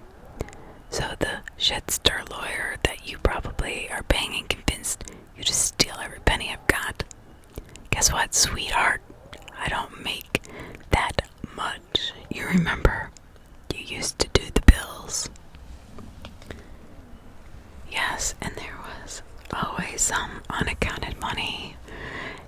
And for the for the record, even though it's none of your business, I'm not banging anyone. That unaccounted money is none of your business. What are you talking? What are you taking after your daddy and running your own little side business in prison? Emil. Silence was all she needed. She knew she had stepped over the line and hit us in the spot, the most vulnerable spot. Emil, I'm sorry, I didn't mean to. Yes, you did. Click. And that was it. The fairy tale marriage was over. It didn't end up with trumpets blaring as they rode off into the sunset. It didn't even end up with a bang unless you count the phone being slammed down. Neither of them let it disturb their job. They acted just the same as before, strictly professional, and life went on. Sergeant Zorn, you have a phone call. An officer called over the radio. Hello, Emil Zorn. Yes. This is Dr. Lewis at Memorial Hospital. Your mother was admitted this morning and I ran some tests on her. I think you should come down to my office to discuss the results. What's wrong with her, Doc? I think it would be better to discuss this in person. Just tell me. Alright, she is primary pulmonary hypertension. What does that mean? In short, it means that her heart is failing. Well, can't you do anything about it? Medicine, surgery? The disease is far too advanced for any treatment.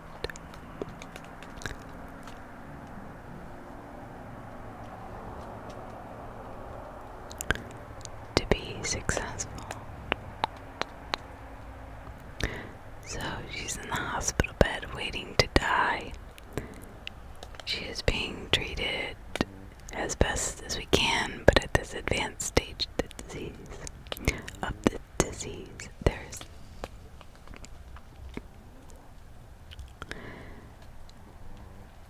why didn't you find this out sooner? Quite simple. I checked her medical record and she has not been to the doctor in over 15 years. She hates doctors. But that, as it may be, you're her son. Did you notice any symptoms? Like what? Tiredness, fatigue, fainting spells? She did have some of those, but she would just say nothing. We haven't been on the best of terms, so she wouldn't tell me everything. Had treatment started when the first symptoms first appeared, she would not be in this circumstance now. What are you saying, Doc? If you had been able to persuade her to see a doctor, she could have been treated and possibly gotten better. So you're blaming me? No, not at all. Yes, you are. You just said it.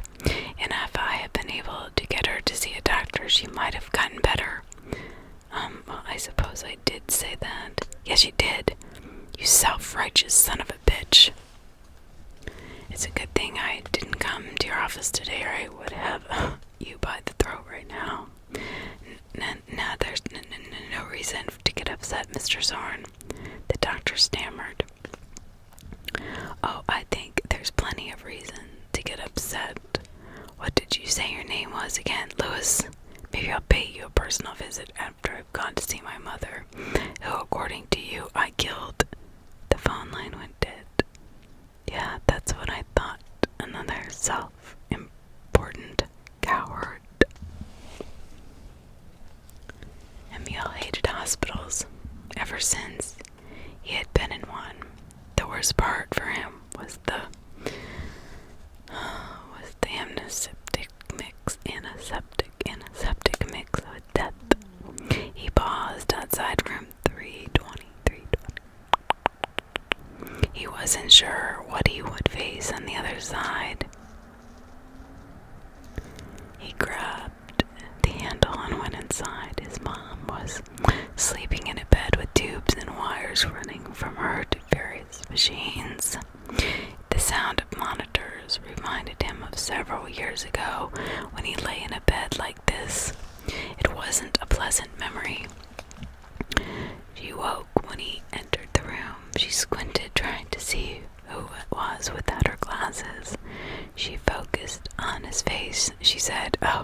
it's you." Obviously disappointed, he walked up beside her bed. "It's nice to see you too," he said, looking around at the machines that were keeping his mother alive. "So this is what it is like for you when I was in the hospital." She ignored him. He leaned closer to her. "Maybe I should give you a good hard slap across the face for not going to the doctor." She cringed, knowing that he just might do it. "You knew about that." "Of course I knew. I heard everything while I was in that coma." "Everything," she smiled. "Everything." "Why are you here? Isn't it obvious? I'm a loving son to come see his poor, stricken mother who's standing at death's door. But did my loving mother call me to say she's in the hospital?" "No. And I had to find out from some schmuck doctor." "Thanks, Mom." The number on the machine that monitored her blood pressure started beeping faster. "So now that I'm dying, you actually care. Apparently, I'm here. Right. Just showing up doesn't count." "Sure it does. If you had shown up at the doctor's once in a while, neither of us would be in this room right now. I hate doctors, you know that." "I'm sure the feeling is mutual," he muttered. What was that supposed to mean? "It means that if you had gone to the doctors, could have taken care of you." She stared into his eyes. "That's what I had a son for." "You're right, Mom. It's all my fault. My fault you're sick. My fault. My marriage failed. My fault my dad was murdered. My fault we live in poverty for the most of my childhood. Everything is my fault." She lay silent. "You really believe it, don't you?" Emil said in disbelief. "It must be great to blame all your problems on someone else. It frees you from any and all responsibility." "Truth is truth, painful or not," she said. "You know," he mumbled, "I came here to tell you I love you, but right now I don't even like you. You're just like your father, and you'll end up like him too," she said, hoping to win a point in the argument. Instead, Emil grinned.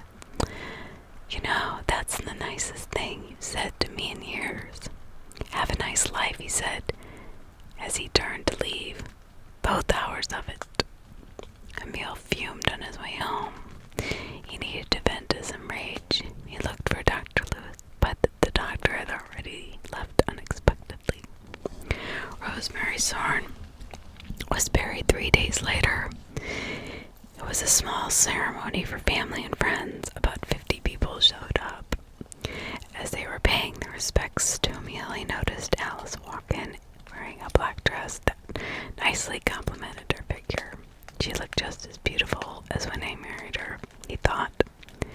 He willed his feet to move, trying not to fall over his own feet as he stared at the woman of his dreams. "What are you doing here?" Emil asked.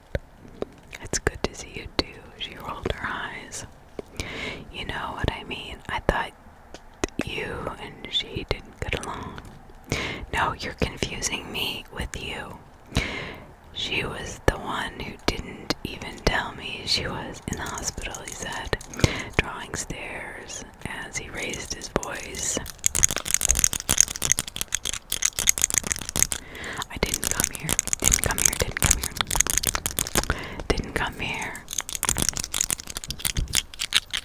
I came here to pay my respects, but instead I'm leaving." He grabbed her arm. "I'm sorry. Please don't go," he pleaded. Alice was stunned. "I'm sorry, please," she repeated. How did those words taste? I haven't heard them come out of you for a long time. I just needed someone to talk to. You want to get a drink? Emil braced himself for refusal, but he was pleasantly disappointed. "Okay, where to?" "I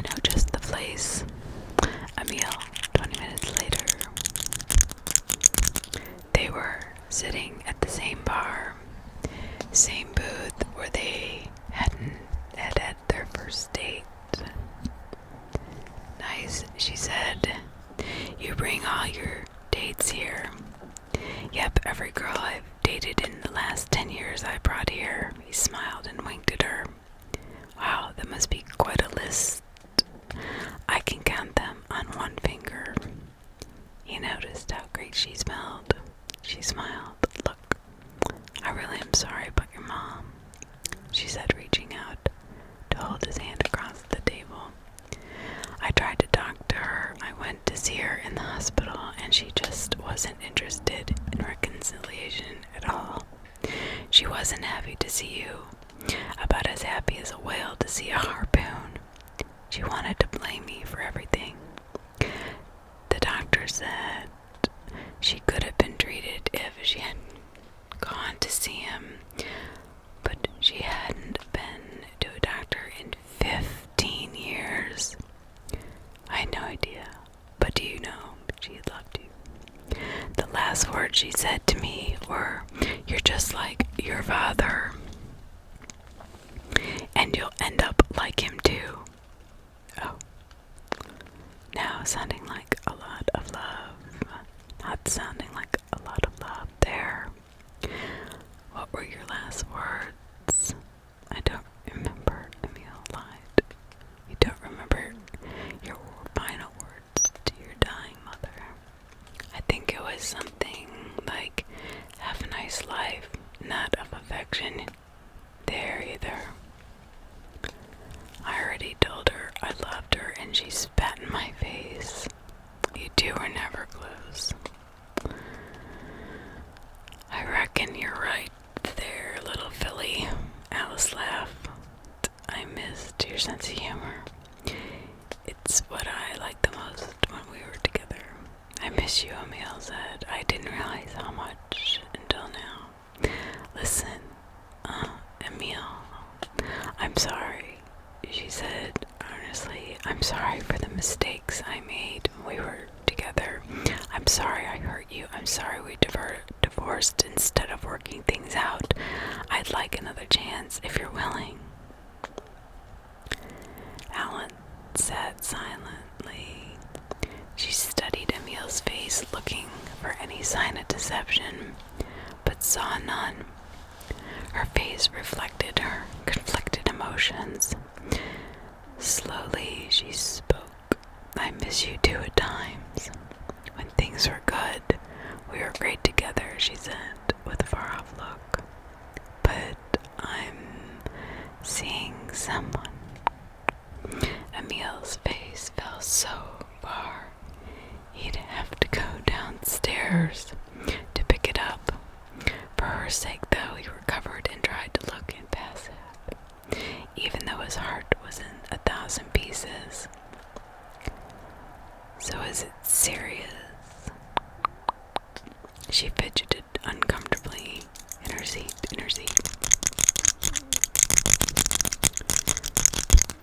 He gave me a ring.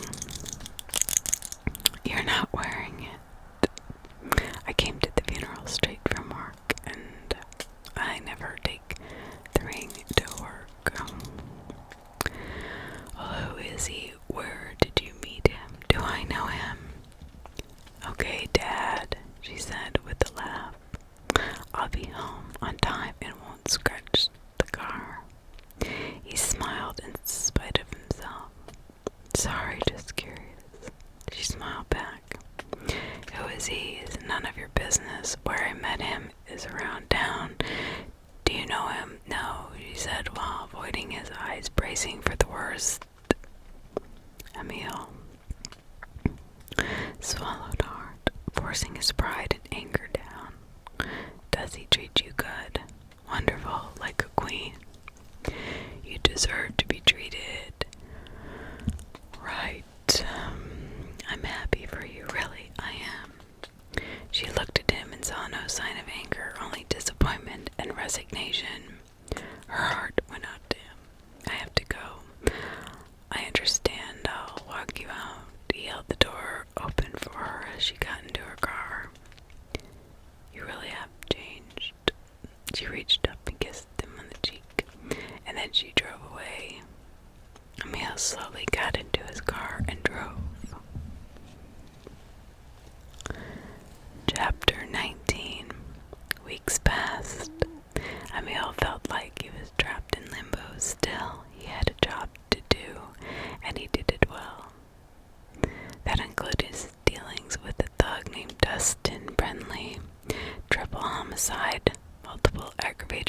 assaults, rape. Brindley was a problem child, no doubt about it. He created enough chaos in the prison to land him in RHU more times than he could count.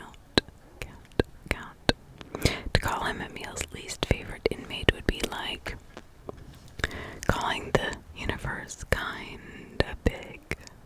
As far as Brindley was concerned, the feeling was mutual, and did everything he could to aggravate Emil. When the report came to Emil that Brindley had thrown urine on an officer, Emil stormed straight to his cell to take him to RHU. When he refused to go, Emil was ready to spray him with pepper spray until Lieutenant Carey was about called due to the disturbance. "What's going on here, Sergeant? Sergeant.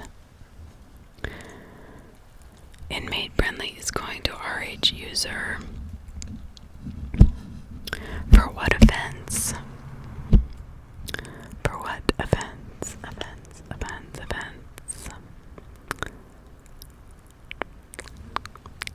Brindley saw his opportunity and took it. It's a lie.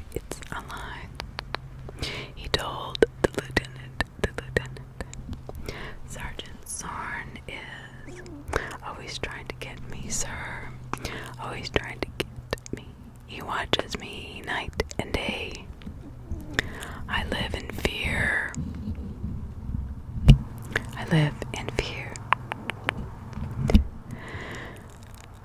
Brindley said while pretending to sob.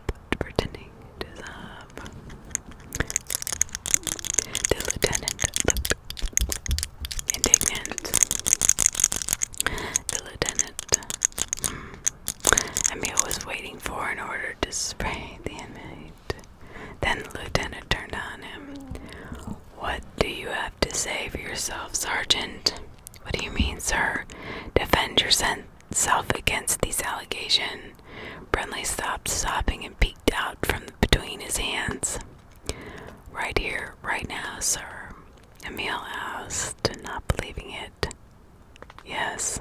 Emil did his best to control his temper. "My defense is that inmate Brindley is lying, and if you ask the officer that he threw urine on, you will see. I further request inmate Brindley's medical records. If he had any communicable diseases, especially HIV, that he'd be charged with assault with a deadly weapon." "Do you think that's a little extreme, Sergeant?" "No, sir. If my officer contracts AIDS, hepatitis, or anything else because of this incident, he won't think it's extreme either." "You're blowing things out of proportion, Sergeant. Right now, I have two individuals who each say the other is lying. The only reasonable course of action is for both parties to drop the issue and pretend it never happened." Emil felt numb. He became vaguely aware that he was still holding a can of pepper spray. But right now, it was a toss-up between who he wanted to spray more, the inmate or the lieutenant. "You can't. This cannot be your decision, sir," Emil said. "But it is, Sergeant Zorn. You, Mr. Brindley, will not mention this issue again. Is that understood?" "Oh, yes, sir," Brindley said. "And you, Sergeant Zorn, you have come dangerously close to insubordination. I may have to report this." Then he turned away and strolled away. Emil was dumbstruck, and Brindley enjoyed every minute of it. Emil saw him grinning from ear to ear and had to walk away. Brindley called after him. "Hey, Zorn, tell your officer I know a good dry cleaner." Emil forced himself to keep walking while Brindley howled with laughter. Later that night, the room was dark and the air was close. The steady rhythmic breathing was punctuated by an occasional muffled sob. She lay on her back, eyes closed, wishing she were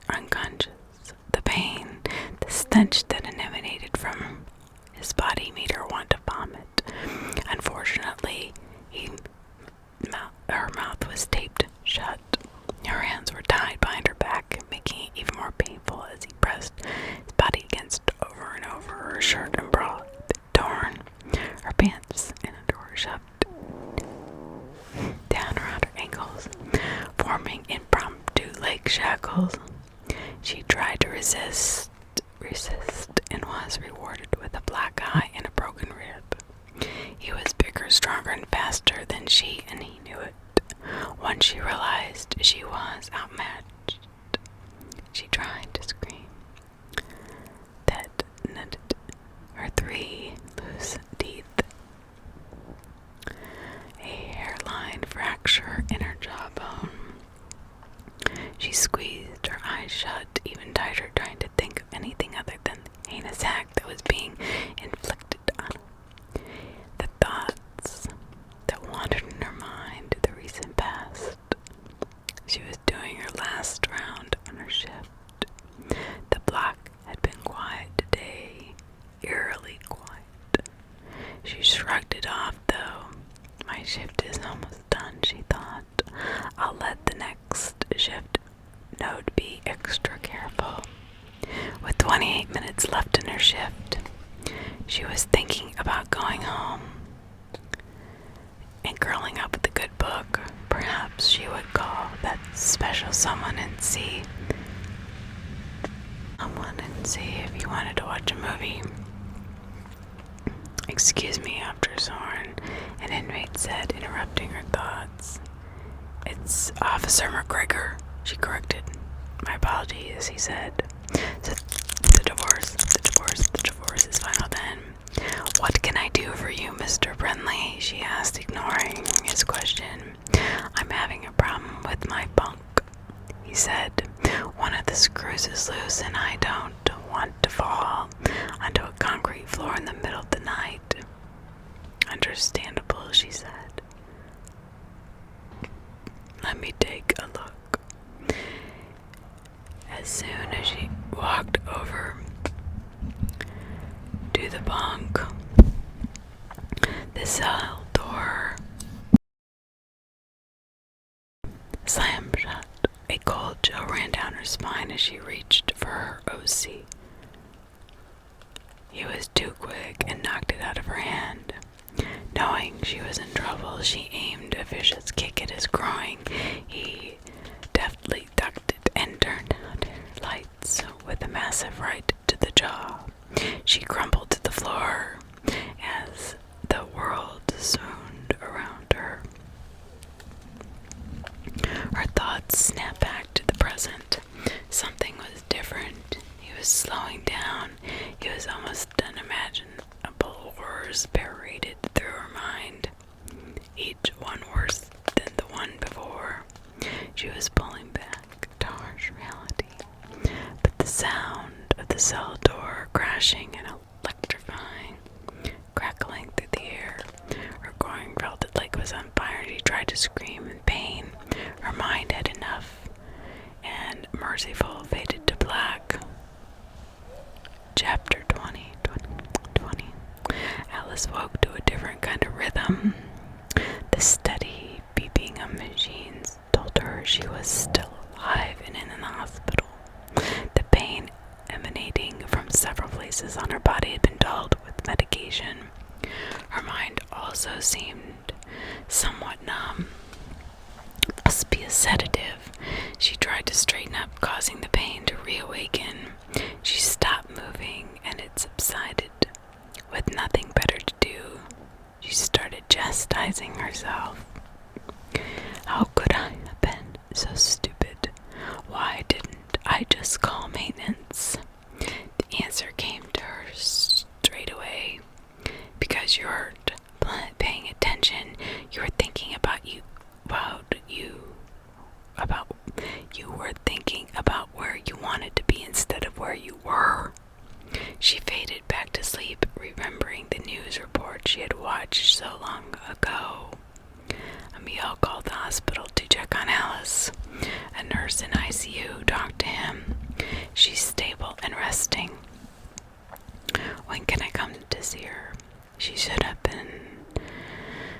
shouldn't have visitors for days, so she needs to regain some strength. Thank you. What room is she in? 14. He hung up the phone and called a friend who worked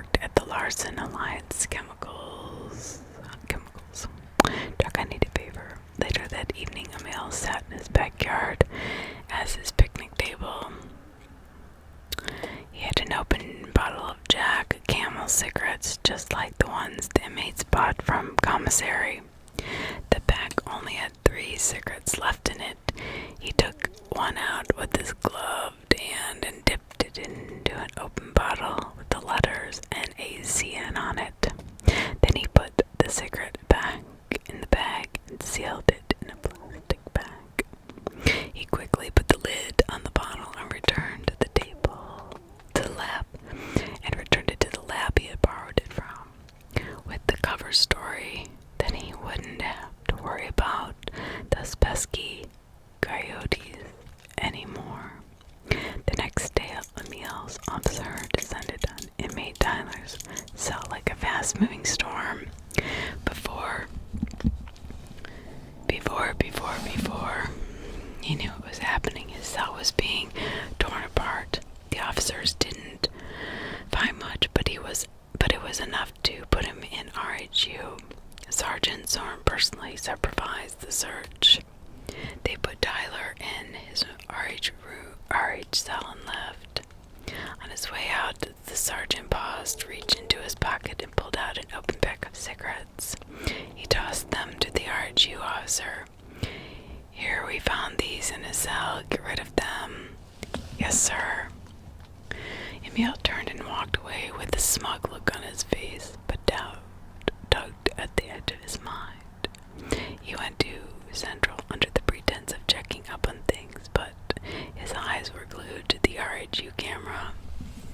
It took Officer nearly 40 minutes to start his rounds. Emil watched impatiently as he finally took the cigarettes to the sixth cell. Brenly's cell. Emil watched with satisfaction as Brenly took the pack. His happiness quickly turned to horror as he watched Brenly offer the officer a cigarette, and he took it again. And he took it from him. Emil was transfixed as he watched the scene play out on a small black and white monitor. He couldn't get there in time to take it from the officer and to even try would reveal his plan. He was stuck. All he could do was hope that the odds were in his favor. It's starting to really rain now. The officer had gone 1 in 3 chances of survival. Both inmate and officer smoked their cigarettes nonchalantly, having no idea the danger they were in. 30 seconds had gone by and neither man had tumbled to the floor. Emil not worried the other that could happen, which is absolutely nothing. There is no guarantee that his plan would even work. 2 minutes later had passed. The officer moved on to do the rest of his rounds, and Brenly finished his cigarette and went to bed. "Nothing," Emil thought bitterly. "Are you all right, sir?" the control officer asked, startling Emil. "Yes, I'm fine. I want that officer written up for not handing in contraband." "Yes, sir." Emil went about his normal business, but checked back on RHU twice. Nothing had happened. Brenly was sleeping peacefully, and the other officers seemed fine. Emily chewed him out for handing in the cigarettes, even though that was part of his plan. It was a little payback for making him worry about the officer. Emil reluctantly went home at the end of his shift, but he couldn't sleep. The next day he resisted the urge to go in early and show up right on time. He found out the RHU officer from last night had been called in sick. His first thought was that the officer had gotten the wrong cigarettes and it just made him sick. But then he checked Brenly and he was sick too. Things were just making no sense. Two more days went by. The officer came back to work and Brenly felt better. Emil thought that he would have to try again until emergency and RHU medical personnel needed immediately. Emil ran to RHU when he got there. Brenly was in the middle of a convulsion, foaming at the mouth.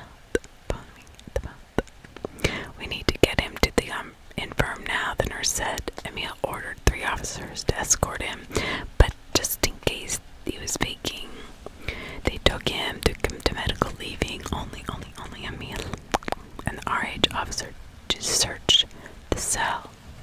Emil quickly found the empty pack of cigarettes, and the last one was still in it.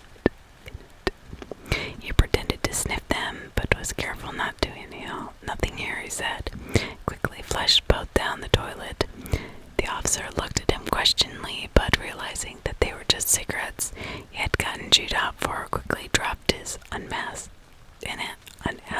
question. They continued to search when Emil produced a half-empty can of almonds. What's this?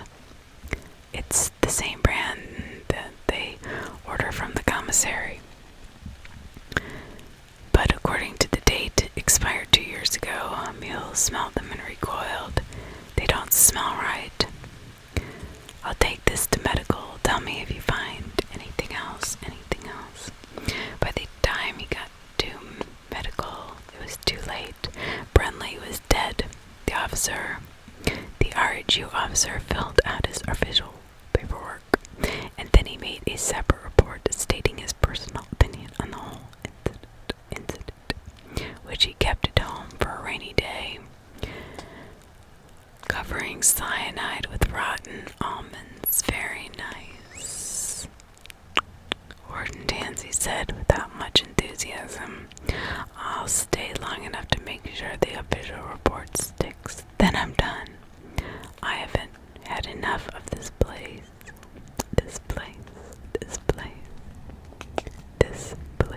Larson prison.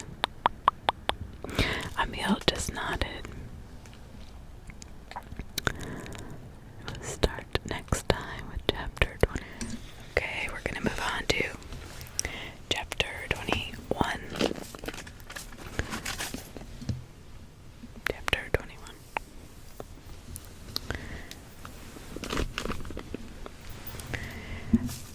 Okay.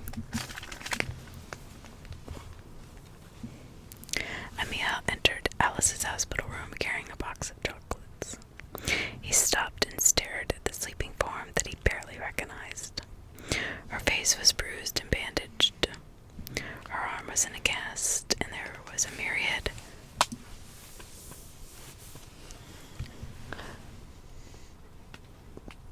of tubes and wires running to and from her body. Rage began to build within Emil, but he realized that it was useless. He had already taken his revenge on the man who had done this. He slowed.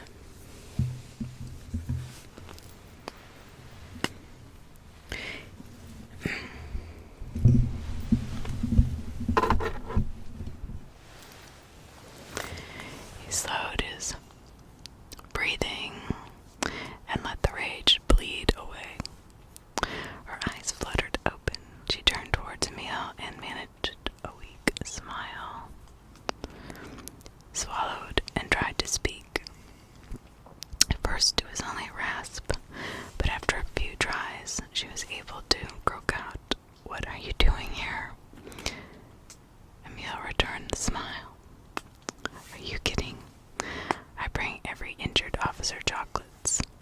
She laughed, which made pain shoot through her body, causing her to cringe. Emil reached for her. "I'm sorry, I didn't mean to hurt you." The pain began to subside, and her smile returned. "I know you didn't," she said, with the deeper meaning reflecting in her eyes. "You look great." "I look worse than I did on our first date." "You look great to me. Still do." He could see the torment in her eyes. He reached down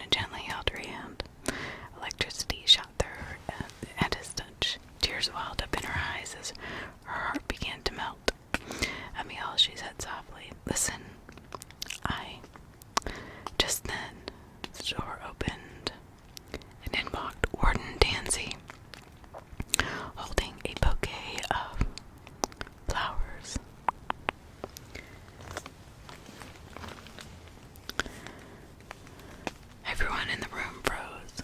The tension was thicker than the polar ice pack. "What's going on?" Tansy slowly asked. "You're kidding me, right?" Emil said to Alice. "Is he?" "I've been seeing Gordon for about 2 months now," Alice confessed. "Gordon," she sighed. "Gordon, Tansy, you weren't satisfied with the sergeant. Had to go to the top, huh?" Emil spat. "It's not like that," Alice protested through a wave of pain. "You got a problem with me, Zorn?" Tansy asked. "No, it's just that you're so, old." "You want to say that again, Captain?" Tansy asked through gritted teeth. "Captain, when did that happen?"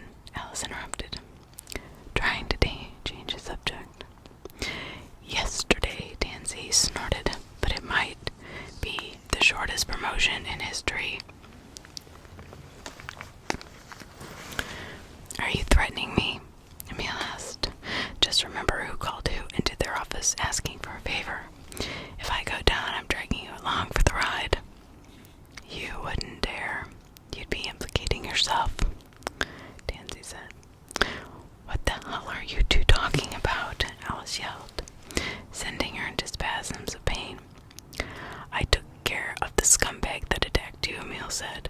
"You mean we took care of the scumbag?" Tansy said. "I don't remember you lifting a finger or taking 1 ounce of risk. In fact, your only contribution was to make me captain." "You've got to be kidding me. I'm the one who ordered you to do it, and you had ice cubes for feet." "Oh, I don't want to do it. I'm afraid I might get caught and go to jail," Tansy said, mocking Emil. Emil clenched his fist and started towards Tansy. "Wait a minute," Alice said.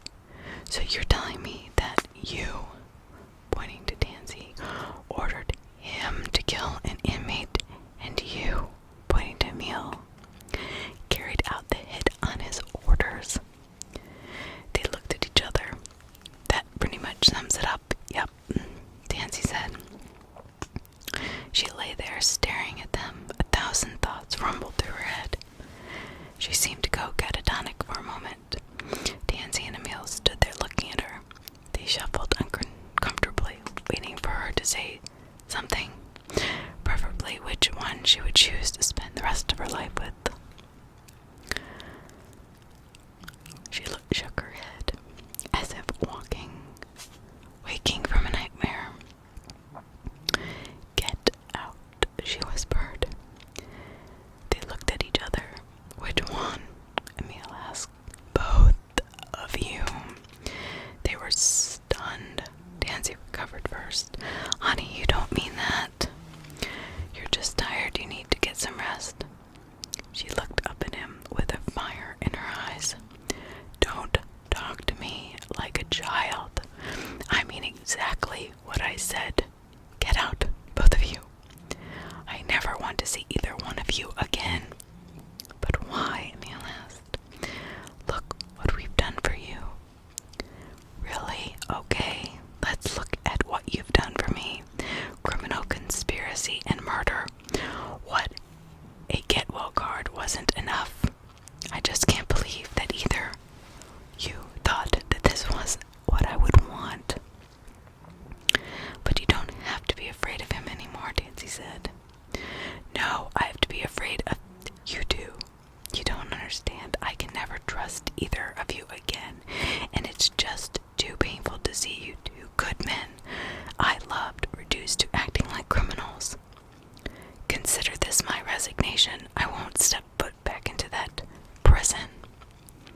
Both men were stunned. This reaction had never entered their minds. They thought they would be the conquering heroes, but now they were crushed, defeated. "What will you do now?" Emil asked, hoping to gain some small measure of acceptance. "I don't know," she replied thoughtfully. "I've been dealing with broken people from the punishment side for so long. Maybe it's time I started dealing with them from a healing and preventative side." Tansy chuckled in spite of himself. vision. The flame rekindled in Alice's eyes. That's exactly what I'm going to do. All you do think about is hurting people. It's time someone started helping them. You, get out, both of you. But Emile tried to say, get out. She threw the closest thing she could grab. They both ducked as the telephone sailed over their heads and collided with the wall, leaving a gaping hole. Get out, she screamed again, grabbing a book from her nightstand and throwing it at them. What the hell is going on here? Enlarged nurse bellowed as she stormed into the room. We're just leaving, Tansy said. The two men turned and left the room. With nothing left to say, they trudged towards the elevator. Each of them felt as though their heart had been ripped out. They rode to the lobby together in silence and then left the building without speaking to each other ever again. True to his word, Warden Tansy stayed long enough to conclude the investigation into Brenly's death, stating that he had saw no reason to call it anyone other than accidental. Anything other than accidental. Accidental. The next day he turned in his resignation and retired a broken man. What should have been the happiest time in his life had become the saddest. True to her word, Alice never set foot inside the prison again and never spoke to either man again. Chapter 22. Without a warden, Emile became the top-ranking official at the prison, but something had changed in him.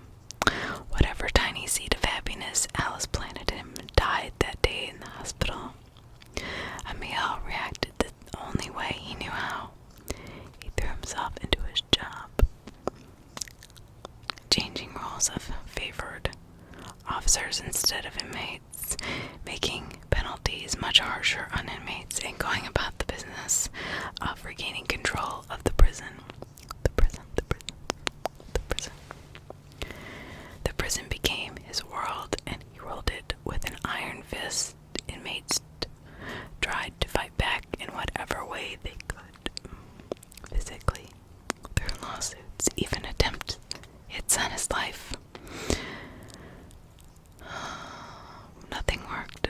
One by one, Emile's opposition fell, and his new order took over.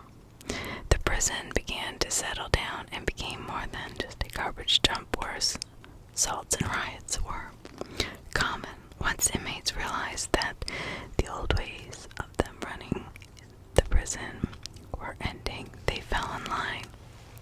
As the prison calmed, Emile grew more restless. He found that he missed getting into scraps and thumping a few inmates now and then. Although the inmates no longer posed a serious threat, Emile couldn't shake a foreboding sense of impending anxiety. It was as if he was waiting for someone to burst in and burst his bubble.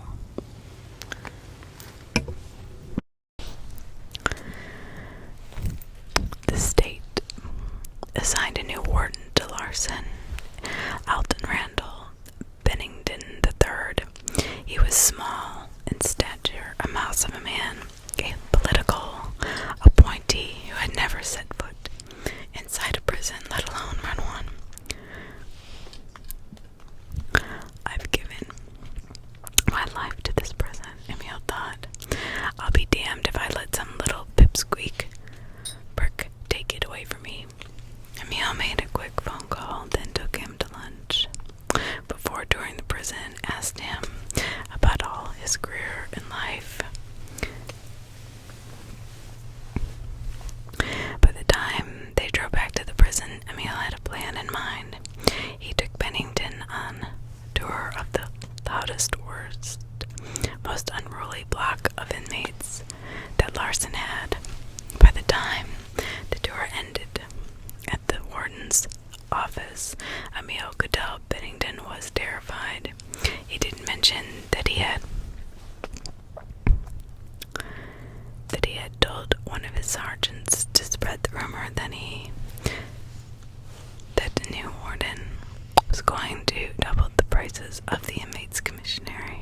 commissary. Seizing the opportunity, Emil confessed that he didn't have much of a background in management and hated going to the many conferences and political rallies that the state wanted him to attend. Bennington's eyes lit up. "I could take that burden away from you, Captain," he said. "Really?" Emil said. "How so?" "We could be a team. I could do the upper management chores and go to the conferences."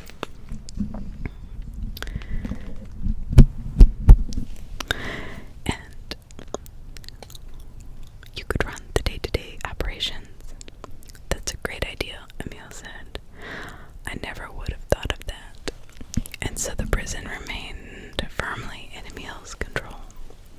Every year, Emil took a special trip to the Eternal Rest Cemetery out on the outskirts of Larson. "Hey, Dad," Emil said, "to the small marble stone with the words Francis Zorn engraved on it. How have you been?" He paused to look around at the trees starting to blossom while swallowing hard to force down the lump in his throat. "I would have brought you some birthday cake, but I don't think the groundskeepers like cleaning that up last year," he said. He paused to chuckle. "I see they put Mom right beside you. That must suck. First she nags you to death, now she'll be nagging you throughout eternity."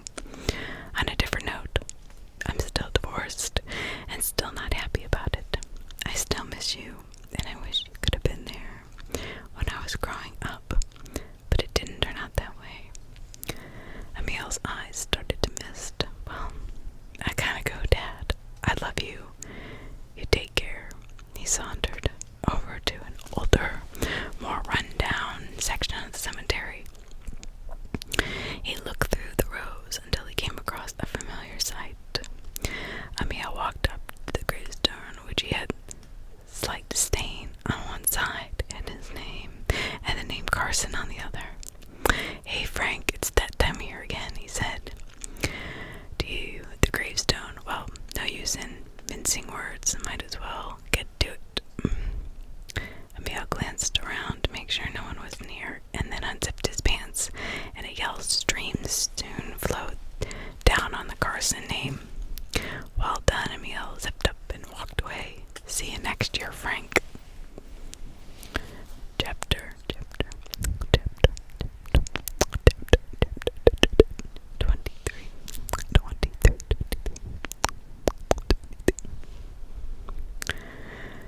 The idea started in a bar, and like most ideas so conceived, it should have stayed there. Emil sat at the bar of his favorite watering hole, the Frosty Mug. He was nursing his third beer while watching the game when a news flash came on. Police had arrested a man accused of holding a family hostage, robbing them, raping their 14-year-old daughter. Emil just shook his head. "I'll have him in Larson soon enough. Now that's the problem with society today," a large drunk man said from a few bar stools down. "This piece of shit is going to waste thousands of taxpayers' dollars, my dollars, defending himself, and then he'll get out in a few years and do it again." The man was waving his shot glass at the TV angrily. "You ought to have your nuts cut off," he bellowed at the TV.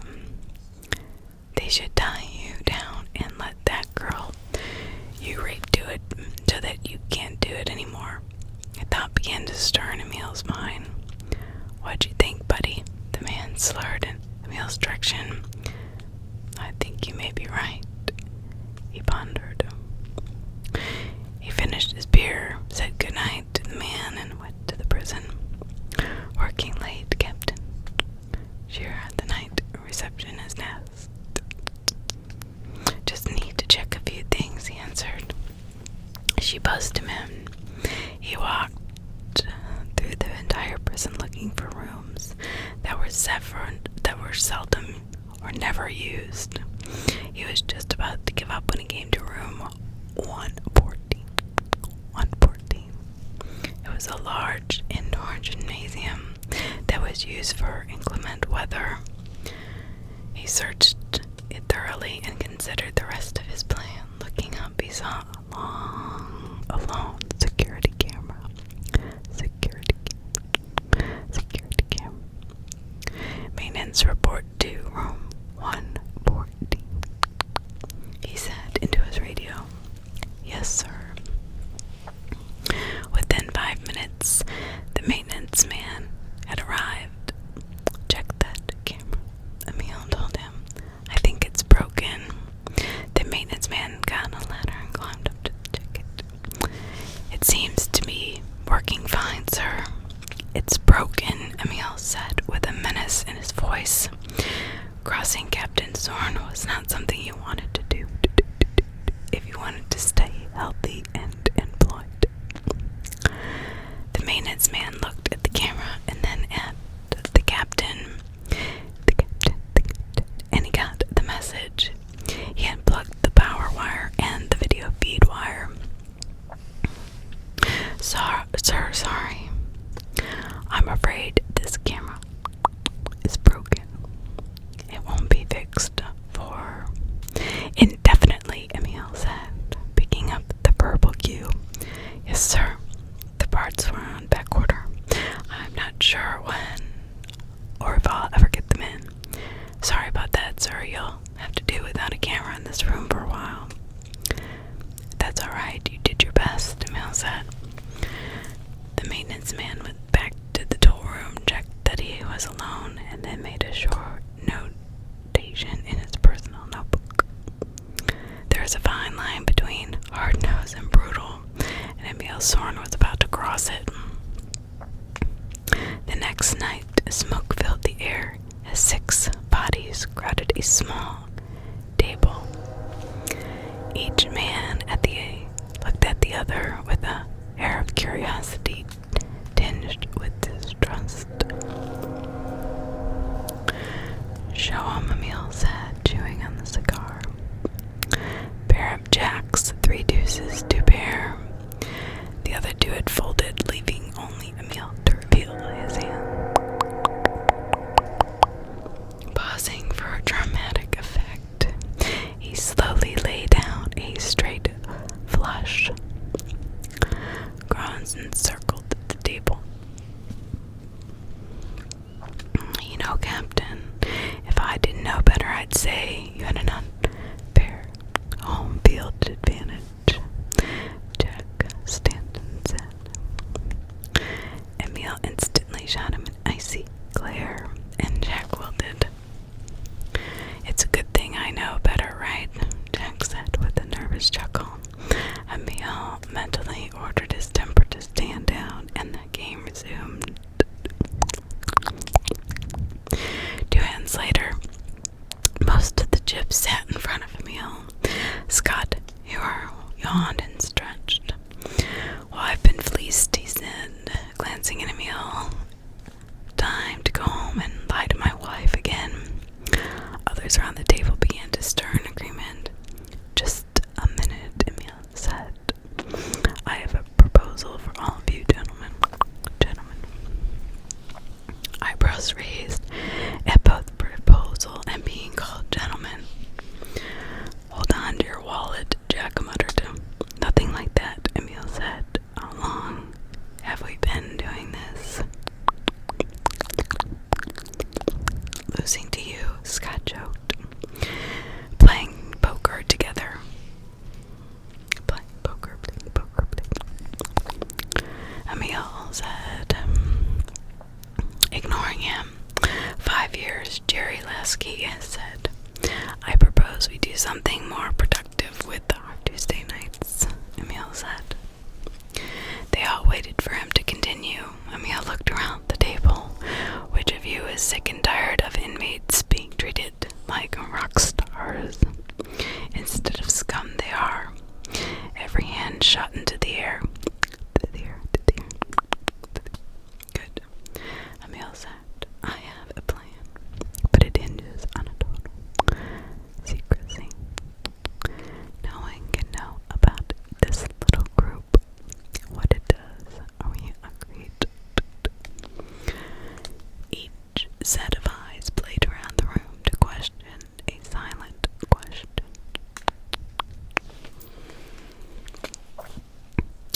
It was Jack who broke the silence. What would we be doing? Well, Emil said, leaning in close to the group. Chapter 24. Chapter 24. The din was louder than a packed stadium after a touchdown. Hundreds of inmates on cell block D screamed, chanted, and cheered as Leon made his way past them. His arms were raised, his fists balled. His fists balled up as a symbol of victory. He bounced on the balls of his feet like a prize fighter after winning a championship bout. Thousands of pieces of paper drifted slowly down, but this was no ticker tape parade. Leon's wrists were handcuffed, his feet in shackles. 4 officers in riot gear escorted him as the cheering inmates showered him with torn up bits of toilet paper. He had assaulted an officer and sent him to the hospital, and Leon was on his way to RHU again. What's the matter? You boys lost, Leon said. RHU is that way. None of them responded. They continued their steady march down the hallway. What's up? Leon laughed. Did my early parole come through? They marched. Where the hell are you taking me? He demanded, no longer feeling amused. He knew if we went into some new solitary unit, he would not get to act up for an audience of inmates in RHU. This he could not have. He tried to break away, but they held him in place. Again he tried, to no avail. Finally they stopped in front of door 114. They opened the door and let him in.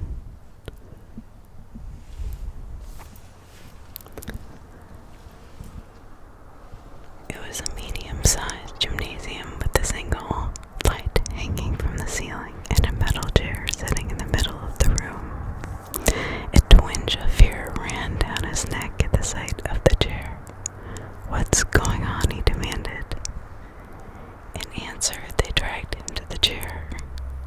He struggled as much as he could in cuffs and shackles, but the most he managed was one solid kick landed on an officer's rib. He barely even flinched. With overwhelming strength and team effort, they sat him in the chair and hooked his restraints to a set of cuffs that was attached to a large metal ring attached to the chair. Once he was restrained, 3 of the officers left. One stood staring down at him. We're doing things a little different from now on, the officer said. Let me know if you like it. Then he left, and Leon thought he'd heard the officer chuckle. He sat there cuffed to the chair. In a poorly lit, empty room, the air had a stale, musty smell to it, as if the room hadn't been used for a long time. He tried to identify the officers who brought him there, but he couldn't. They all wore riot gear, which concealed their features. Even the officer who had spoken to him had his voice muffled. As Leon pondered this, he heard light footsteps. They seemed odd, though, as if the person was shuffling. What kind of game are they playing now?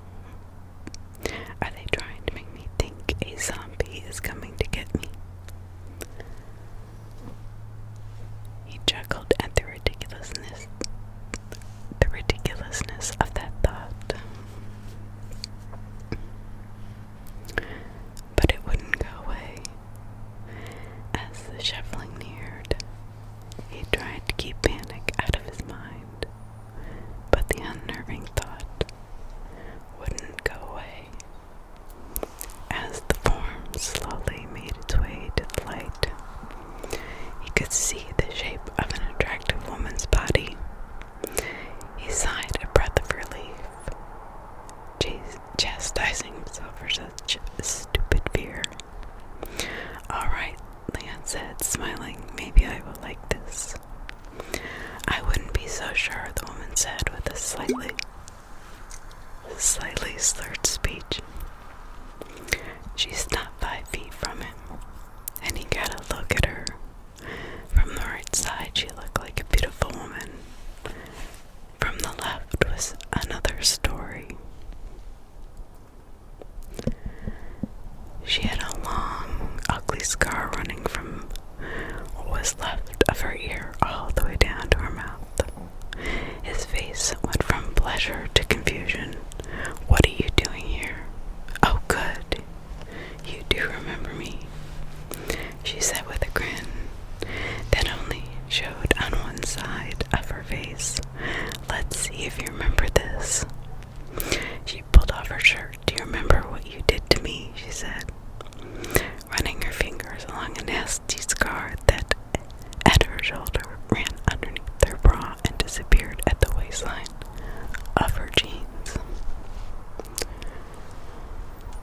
Then she took her bra off. One of her breasts was a thing of beauty, teacup, firm, perfect specimen. The other was gone. In its place was the scar that ran from her shoulder, interrupted, where a doctor had tried to sew a patch of skin over the opening. Leon tried to look away, but she stepped towards him, grabbed his chin, and turned his head back towards her. No, she said. "You don't get to turn away. I want you to remember this every time you think about grabbing the pathetic little pecker of yours." He yanked his chin out of her hand. "Are you done yet? We haven't even started," she said with a smile that went from ear to scar. "You see, you took more from me than my looks and my acting career. You took my pride and self-worth." "Boo freaking who? What do you want, an apology?" "Okay, I'm sorry you look like Frankenstein. How's that?" She backed away and put her clothes back on. She laid her face in her palms. "I just can't believe it," she said, making sobbing noises. "Well, believe it," he said. "You drag your ugly ass down here thinking I would show some remorse, please." "No, I didn't think you would show remorse," she said, lifting her head, revealing her dry eyes and smiling. "I can't believe you're this stupid." It was the last thing he expected to hear. She reached behind her and pulled out a large survival knife. "Recognize this?" "It's the knife you used on me." She had his complete attention. "Look," he said, in a quiet voice, "I never meant to hurt you. I was drunk." She leaned so close he could smell the alcohol on her breath. "You think I would do this sober?" she said with a wicked grin. "Do what?" he asked slowly. "The same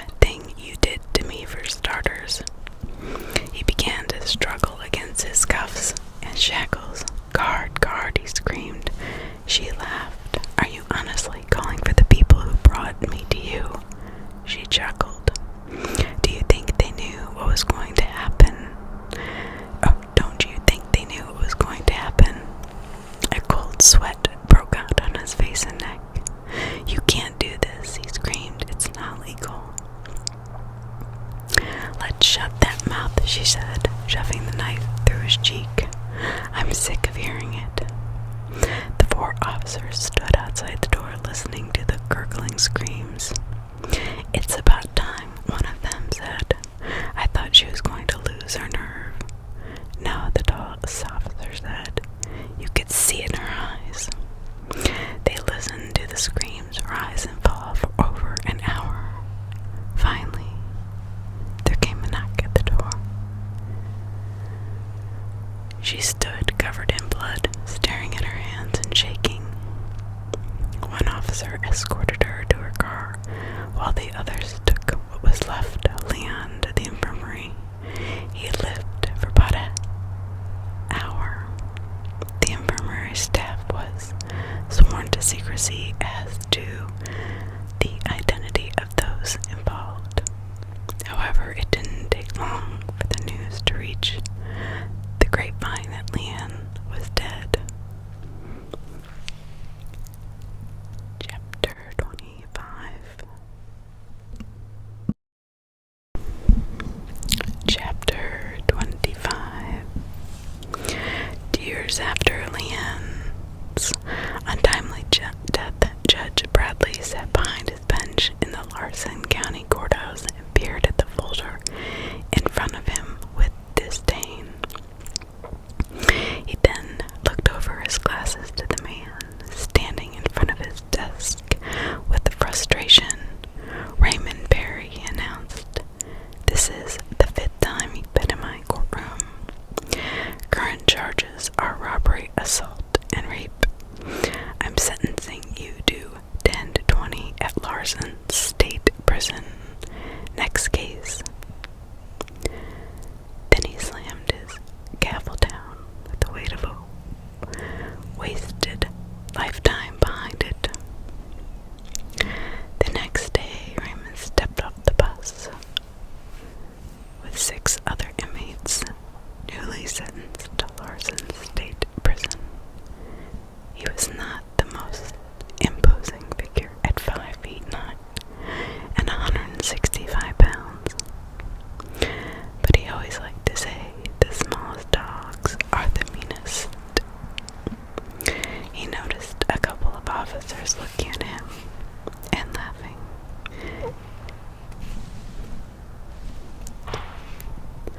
He made a mental note to get even. A large man stood in front of the 6 new inmates. I am Captain Zorn. You may call me Captain or Sir. I'm here to make sure that you parasites don't leave this facility until you have paid your debt to society. Even though we all know that society is better off without you. This is not a playground. This is not a hotel. Treat the staff with respect and you will be treated with respect. If you feel the need to misbehave. He paused and the air grew a few degrees colder as he lowered his voice to a menacing growl. We have ways of dealing with that. He marched them inside where they were searched, showered, and issued inmate uniforms. Raymond and the other 5 were marched down the corridor of the main cell block. He had been in other prisons before. The first walk to his cell was hellish. Prisoners screaming at him, coming onto him, throwing things at him. It was the inmate's little way of making him feel at home. But none of them had been like this. As they trudged down the corridor, chills ran down Raymond's back. As quiet as it was, he expected to see a lot of empty cells. He was wrong. Each held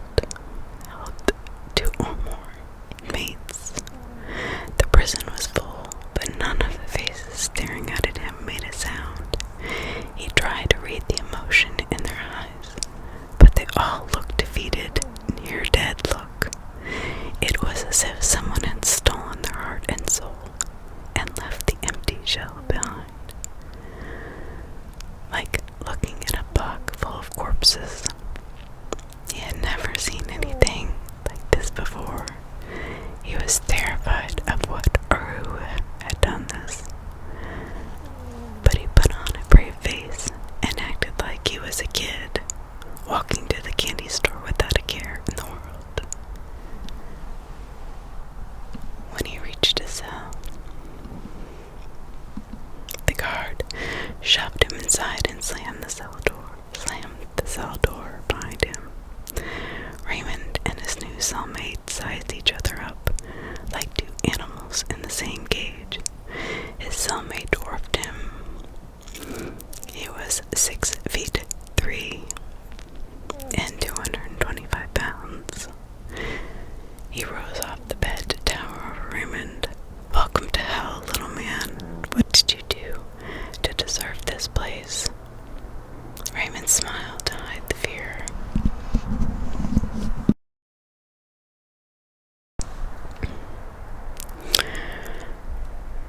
In his eyes. "What haven't I done, bro? Public enemy numero uno right here." Raymond thumped himself on the chest. "Grady," said, with an exasperated look, "so you're a lifer, doing 2 to 5 years of time. Figures I get stuck with you." The man stared at him for a long moment. Raymond felt beads of sweat forming on his brow, unsure if the man had seen through his bravado. The man held his gaze for a long moment, then shook his head in disgust and went back to his bunk. Raymond let out a breath he didn't know he was holding and climbed into the top bunk. "So what do I call you?" Raymond tentatively asked. No answer came for a long time. Then he finally said, "Colton." After settling in for a day or so, Raymond tried to get a feel for the place that was going to be his home for the next several years. Most of what he got was blank and angry stares. No one wanted to talk about it. This scared him even more. Someone always wanted to complain in prison. One morning, Raymond woke up and things were louder than usual. Some of the inmates were even yelling. Raymond joined in, thinking, finally some life in this place. "I wouldn't do that," Colton said. But Raymond ignored him. An officer walked by as Raymond was yelling. "Is there a problem?" "Who's talking to you, pig? Get out of here before I beat the crap out of you," Raymond said. The guard reached into his pocket. "What are you gonna do, pig? You gonna tase me?" "Just try it. I'll sue." The guard just pulled out a small notebook and wrote down Raymond's name and number, smiled at him, and then walked away. Raymond stood there shocked. Colton shook his head and went back to reading. The noise grew until the door to the cell block opened and 4 officers in riot gear walked in. Instantly, the block became silent as the grave. People say only animals can smell fear, but you could sense it like the heaviness in the air before a storm. Raymond's hair stood up on the back of his neck. The officers quietly marched down the tier. Inmates cringed and went back to the back of their cells as the squad went past. Suddenly they stopped in front of a cell. The lead officer raised his hand and the cell opened. The inmate inside was enormous, weighing nearly 300 pounds of solid muscle. Raymond had seen him before. He seemed like a person no one wanted to mess with. However, when those 4 guards went into the cell, he started screaming and begging them not to take him. After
officers in riot gear stepped into the block. Raymond watched with morbid fascination to see who would be taken to visits. He knew of a few inmates who were good candidates, always causing trouble. One by one, the squad passed their cells. They came upstairs and started walking down Raymond's tier. A guard raised his hand and Raymond's door opened. Too shocked to react, they quickly cuffed Raymond and dragged him out. We hear you've been asking questions about one-on-one visits, the officer said. I'll be more than happy to show you what they're all about. Then they took him to a room he had never seen before. The number on the door was 114. A guard inserted a key into the lock and turned it. The door opened into a large, dark room. What is this place? Raymond muttered. He sat him down and cuffed him into a small metal chair. He braced himself for a beating, but to his surprise they left the room. He looked around. There were dents in the floor and walls that didn't look like they belonged there. In several places were red spots, dried blood, he wondered. He felt another presence in the room. Someone came toward him out of the darkness. Raymond squinted to see who it was. Raymond recognized him. It was the man he had assaulted. Why are you here? Raymond asked. The man smiled. But in his eyes there was something more than happiness, something dark. Justice, he said. And then he pulled out a baseball bat from behind his back. It was the same baseball bat that Raymond had used to beat him so badly that he'd been sent to the hospital. Raymond's eyes widened in fear as the realization struck him right before the bat did. The officers in the hallway smiled as they listened to Raymond's muffled screams for mercy. After 20 minutes, the shrieks and shouts of rage abated. The civilian walked out, covered in blood, with a haunted look in his eyes, like he had just lost part of his soul. The officers had seen it dozens of times before. Victims came in, thirsting for vengeance, and left looking hollow and unsatisfied. The officers escorted him out, and they came back and took what was left of the inmate to the infirmary. Raymond woke up 2 days later. The nurse told him he had a concussion and 3 broken ribs. He would be there for at least a week. As he panned around the room, he saw that the infirmary had lots of beds, but none were empty. Raymond's time in the infirmary crawled by. There was no TV, no games, nothing to pass the time. The only distraction was when someone left and someone new came in. The beds were never empty for long. As soon as someone left, his space was taken. Sometimes they didn't even stop at a bed. The nurses would check those unfortunate ones and call a doctor to pronounce them dead. Raymond lay mercifully asleep. Sleep had fought him for days like a prize fighter, unwilling to give up his belt. But tonight Raymond had finally won. He dreamed about driving down the road with the window down, the radio playing his favorite song. He pulled into a roadside drive-in diner. A pretty young waitress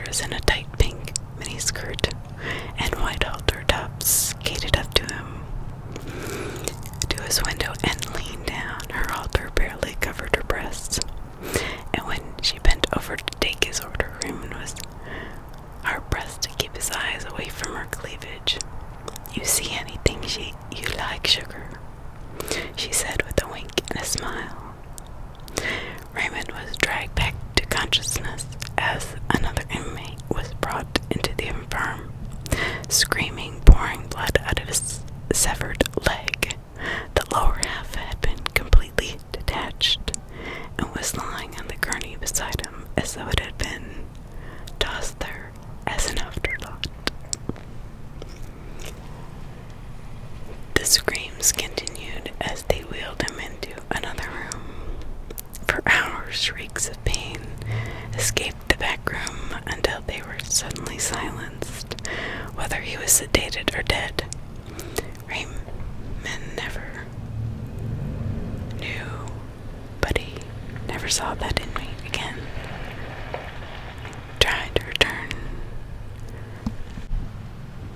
He tried to return his dream, but once again, sleep avoided him as he lay there in his own injuries. Started hurting again, with nothing else to do but lie in pain. Raymond became acutely aware of the smells of the infirm. The sweating, injured bodies mixed with the smell of disinfectant and death haunted him. 2 days before, the inmate in the cot next to him had died during the night. The nurses didn't find out until several hours later.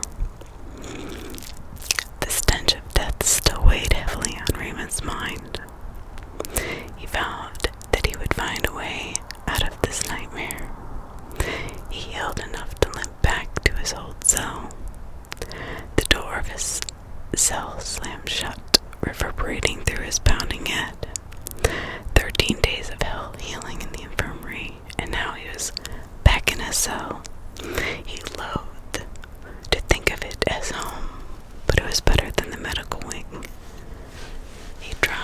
He was tired and just wanted to go to sleep, but his top bunk seemed like it was a mile in the air. He tried several times to get his mattress up on the bunk, but with his ribs wrapped and still feeling the effects of the concussion, every failed attempt was a new adventure in pain. Finally, he collapsed to the floor, crawled to his mattress, and lay there. His cellmate came back from rec an hour later and nearly tripped over him. "Raymond, are you okay?" Raymond looked up at him from where he was lying and said, "No." Colton looked down and made a decision. He grabbed his own mattress and put it on the top bunk. Then he put Raymond's mattress on the bottom. He gently helped Raymond into the lower bunk. "Thank you, Colton," Raymond said. Then he painfully rolled over and fell into a fitful sleep. A look of concern and even guilt flashed across Colton's face. He opened his mouth as if to say something, but then closed it again. Chapter 27. Chapter 27. Raymond no longer exhibited any desire to instigate trouble or call attention to himself. He worked hard to blend into the background, rising at once for every count, following every single rule, doing everything by the book. He didn't want to risk another trip to room 114. Officers on their rounds found him compliant. When they made eye contact, he acknowledged their authority with a nod, but he never smiled, never spoke, only cringed on the inside. Colton noticed how quiet Raymond had become. "It's interesting, isn't it?" Colton said. "What?" "How sometimes fear can have its own smell, like urine. Sometimes. When one-on-ones start, you can smell it. Sometimes it's so thick that you can almost feel it, like the heaviness in the air before a storm." "I feel it every time," Raymond whispered.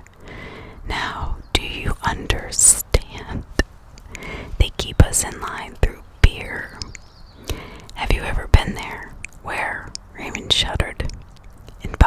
story as he said,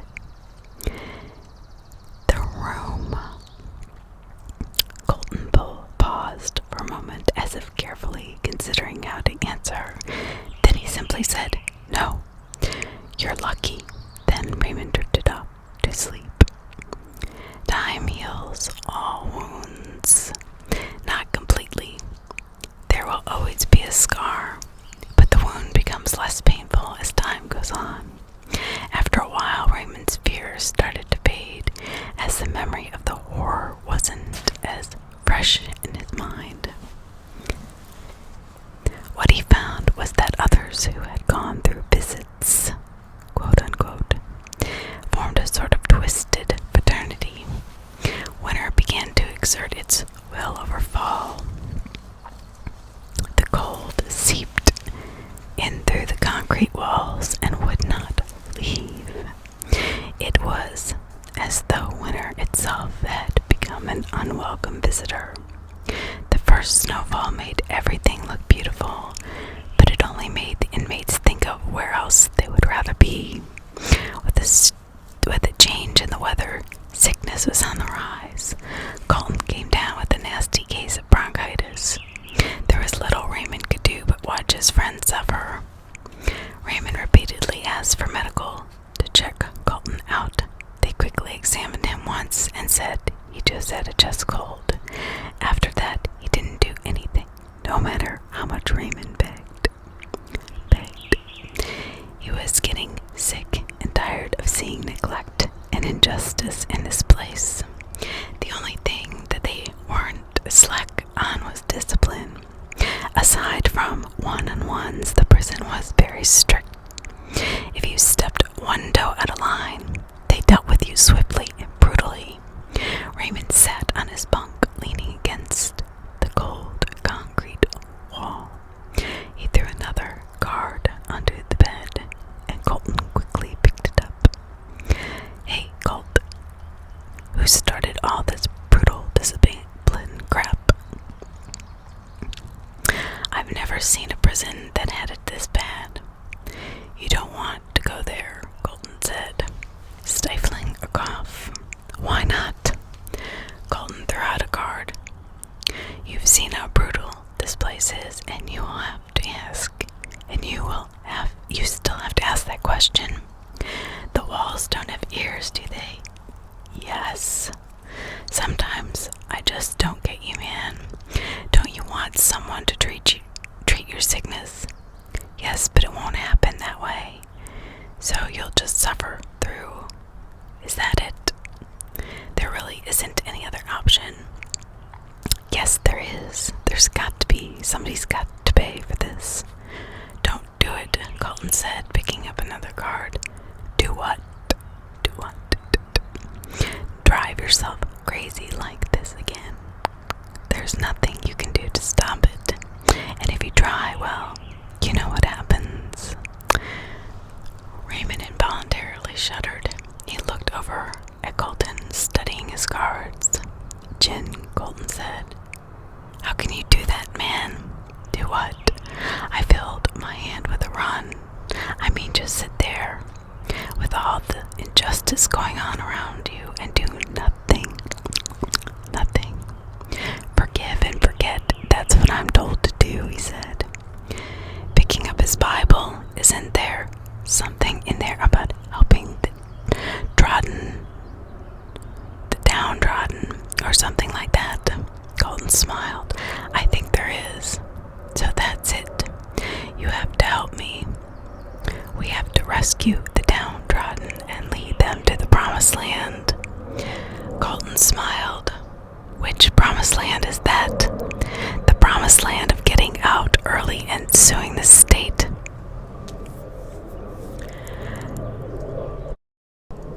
"Not good enough," Colton chuckled.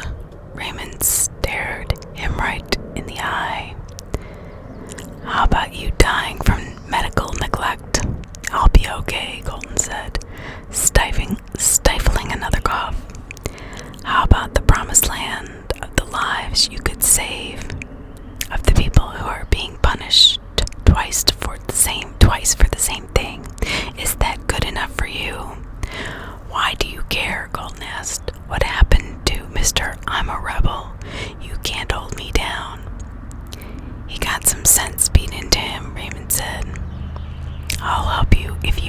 answer me one question. Why are you doing this, really? Is it to stop them from hurting anyone else, or is it for your own vengeance? A little of both. Not good enough. If you do it for revenge, then you're no better than they are. And where does the cycle end? How do you figure that? If you get revenge on officers, then their families will want revenge on you, and it never stops. The question is, do you want to be part of the problem or part of the solution? Raymond was quiet for a moment. The wheels in his mind turned the conversation over and over, examining it from every angle. Part of the solution. Then you have to do it for the right reasons. Fine, I'll be a good boy, Raymond said in mock disgust. Colton grinned. The trick is to prove that there was any wrongdoing. What about the injuries, the deaths? Colton shook his head. The word of a convicted felon will never hold up in court.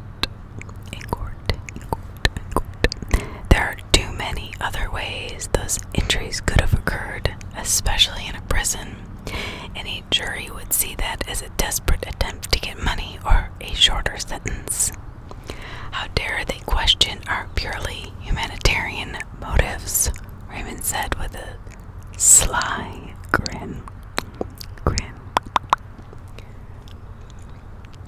Chapter 28. Raymond applied for a trustee job and was given cleanup duty on the daytime cleaning crew. Colton didn't understand why he would sign up for such a busy job. I just wanted to get a good look at the secretary, Raymond said. Colton eyed him dubiously. You've been in prison for how long? About 7 months. I'd have to be here for 20 years to be interested in that secretary. Raymond smiled. Don't worry, I've got it under control. I hope you know what you're doing. Trust me.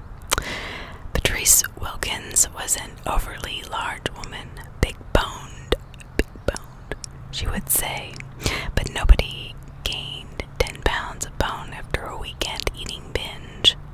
Patrice had an eating problem, but like everyone else with a problem, she turned a blind eye to it. Aside from being overweight, Patrice also was not overly blessed with good looks. Having a mustache that needed to be shaved every day didn't help either. What she lacked in all those areas she more than made up for in bust size. Because of this alone, she still got looks of desire from the inmates. This made her feel like she was a major hottie.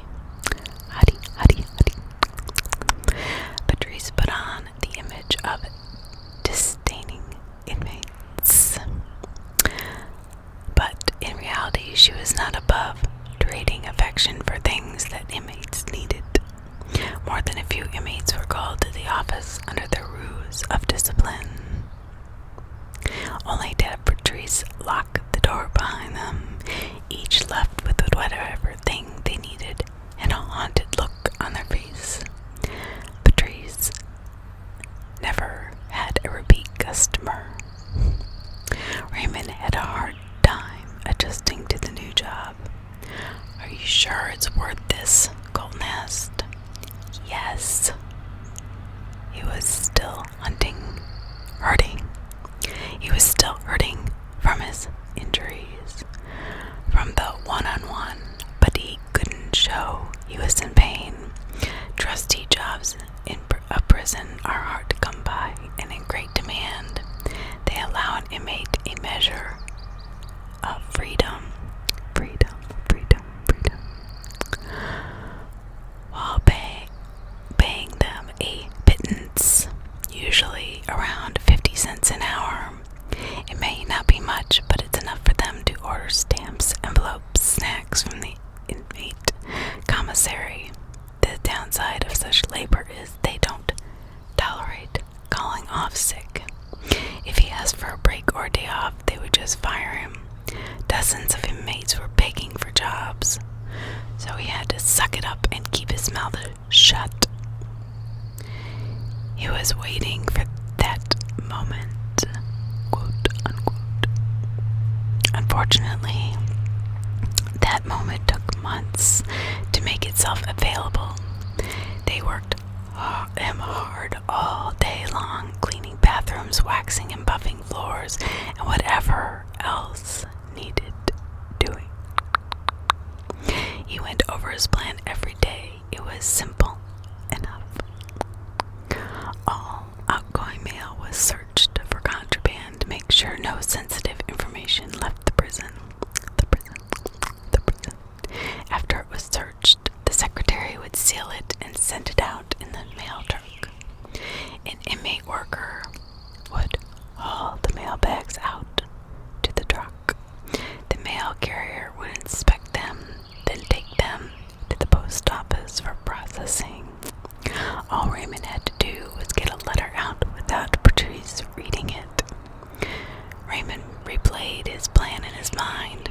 He would approach her, whom he had been flirting with for the last month, and tell her that he forgot to mail a letter to his mom, and it was her birthday tomorrow.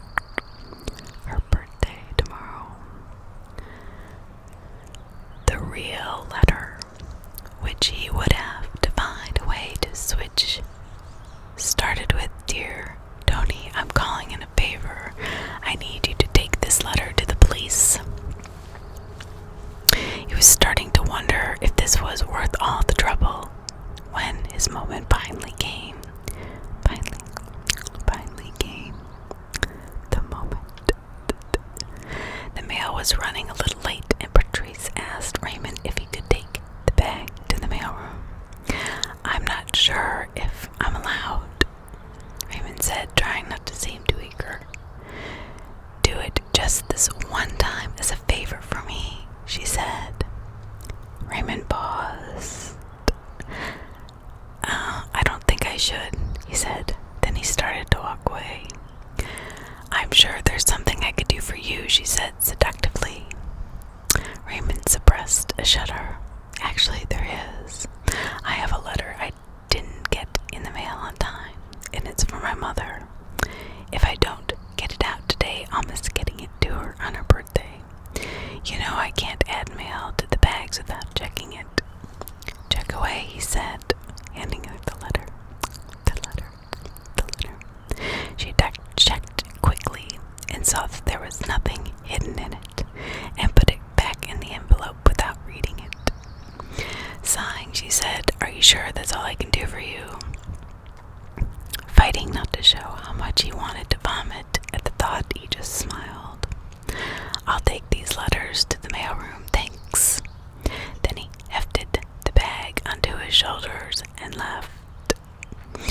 On the way to the delivery bay was a small hallway that was seldom used.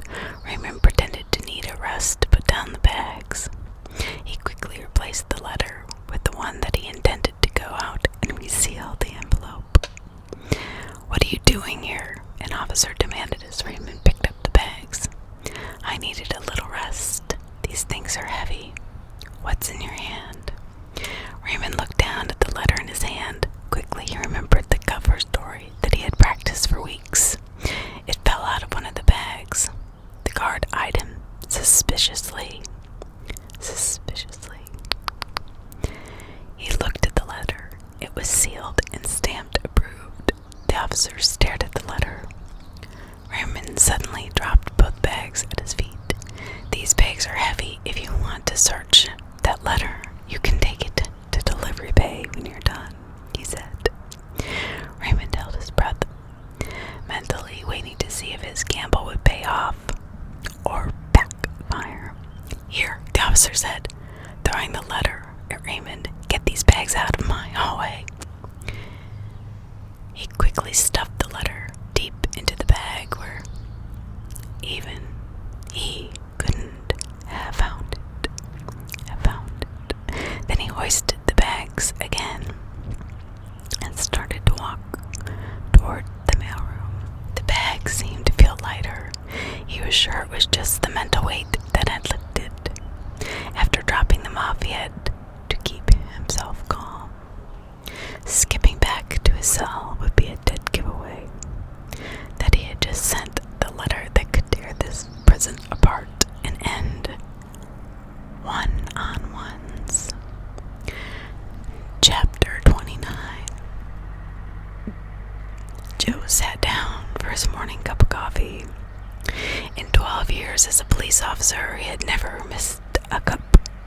This morning he opened the mail piled in his inbox as he added cream and half a sugar, stirring as he read a letter that had been forwarded to him from the Larson County Sheriff's Department. He finished stirring and raised the styrofoam cups to his lips, but didn't drink. The letter disturbed him so much that he put his coffee down and went in search of a familiar face.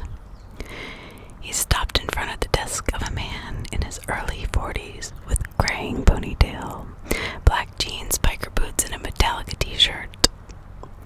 The man was leaning back in his chair, wearing dark sunglasses. "You need to see this," Joe said without looking up from the letter. The man's only response was a mild snore. Joe gave a knowing sigh followed by a mischievous grin. He leaned in close so that his mouth was right next to the sleeping man's ear. "Oh, baby, last night was fantastic," he whispered, in his best imitation of a woman's seductive voice. "How about again this morning?" The man slowly began to stir. "Okay, baby," he whispered, while yawning. "I can be a little late for work." He rolled his head toward the voice and opened his eyes. Joe hadn't moved, and the shock of seeing Joe's smiling face next to him sent him reeling, nearly falling out of the chair. "What's wrong with you, man? Give me a freaking heart attack." Joe laughed so hard he had to lean on the desk to steady himself. "That wasn't cool, man. I owe you that. Let's see. How about the used chewing gum in my coffee last week? Or my stapler that mysteriously got glued to my computer monitor 2 months ago? Or the toilet paper incident. I told you I had nothing to do with that. I don't know where that crowbar came from." Okay. The man suddenly tried his best to look like he was swamped with work. "Did you come here for a reason? I'm very busy."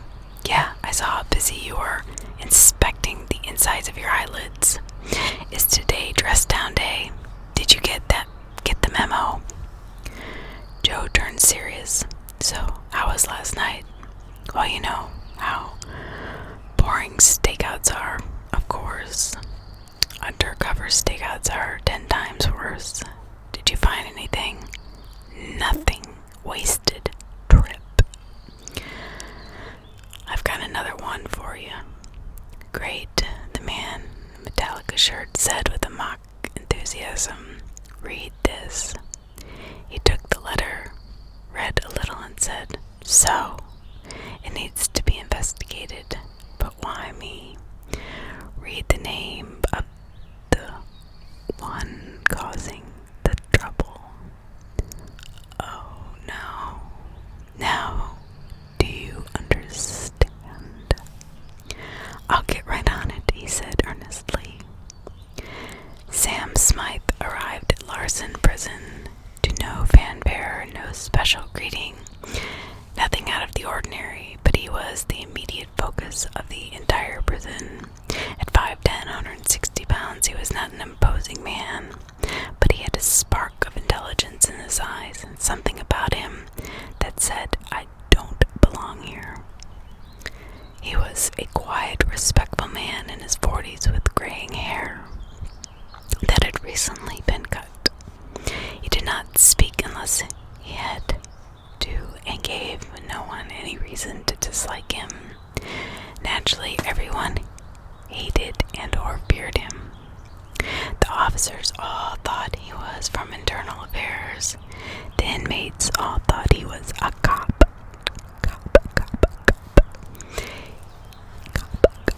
He was very observant of little things and made notes for himself that he showed no one. The first time he fell in the rec yard, he spent a week in the infirm. The second time, it was closer to do. He never complained, though. He still kept to his same routine, as though nothing had happened. It unnerved his cellmate, a large man who had just happened to be in with the inmates who had beaten Sam. Raymond had heard rumors of an undercover cop being in Larson and tried to talk to Sam secretly, but Sam wasn't interested. He lived in his own little world and treated everyone else as neighbors that he really didn't want to talk to. Colton told Raymond to leave Sam alone. He just has a funny air about him. I can't place my finger on it, but something isn't right. Raymond, however, was convinced Sam was a cop and kept trying to pass information to him. Emil told his officers to steer clear of Sam. If he's IA, we'll find out soon enough. Don't give him any ammunition to use against you. One day, Sam's cellmate wasn't up for count. In fact, he wasn't there at all. The officers searched through the count sheets and found that through one mistake or another he had missed 3 counts, which meant he had been gone for nearly 24 hours. Sam was questioned thoroughly but claimed to know nothing. When the cellmate's property was searched, they found detailed escape plans. Emil was enraged. Within hours, Sam found himself in room 114. Emil stormed down the hallway toward the room with an officer running beside him, trying to keep up. "Sir, are you sure you want to do this?" "Yes," Emil snapped back. "But what if he really is IA?" "I don't care. I don't care. Nobody escapes from my prison. Nobody escapes from my prison." He blasted the door open, nearly flattening the officers standing behind it. "Where is he?" he screamed in Sam's face. "Where is who?" Sam asked. His answer was a vicious right, smashing the side of his face. Sam took his head, spat out blood and a tooth, and then looked back at Emil and smiled. "How am I supposed to talk to you if my jaw is broken?" Emil stood somewhere between rage and astonishment at his nonchalance. "Are you a cop?" Sam lowered his head until Emil could only see half of his eyes. The dark orbs gazed at him with bridled malevolence. "Captain Zorn, does it bother you to know that you might not be in control of the situation? Has the hunter become the prey? Do you feel the cold perspiration of fear running down the back of your neck? I ask you a question. Are you a cop? You know you have to answer, or what? I'll get in trouble," Sam asked. "I'm cuffed to a chair in an empty room. I assume that camera doesn't work, and I have a psychotic egomaniac who's strong as an ox beating the hell out of me. Did I miss anything? Or I don't think I can get into much more trouble than that."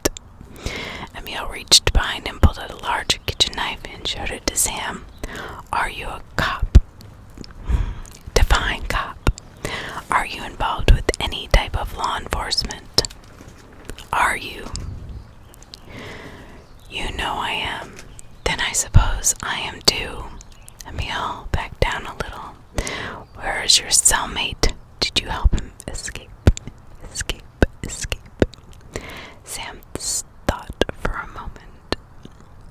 I know where he is, and I suppose you could say I helped him escape a little bit, a little bit, a little bit. So how did you avoid the nighttime count? I told the officer that he was working late, getting ready for breakfast tomorrow. And he believed you. He walked away mumbling something about always being the last to know. Which officer? Sorry, people in uniform all look alike to me. You know, you will get charges for this. No, I don't think I will. How are you planning on getting away with that? By naming my accomplices. Emil pulled out a pen and paper. Okay, who are they? You. Funny, now, who are they? You, every officer and inmate who ate lunch. That's around, what, 1,200 accomplices. Emil slowly put the pen and paper away. Each and every one of you helped him escape. Sam looked thoughtful for a moment. You could say you ate him out of house and home. Where is he? Emil demanded. How about a riddle? What? Down a slippery slope I go into a pool that waits below. Squeeze myself through a hollow tube, through nostrils close and senses swoon.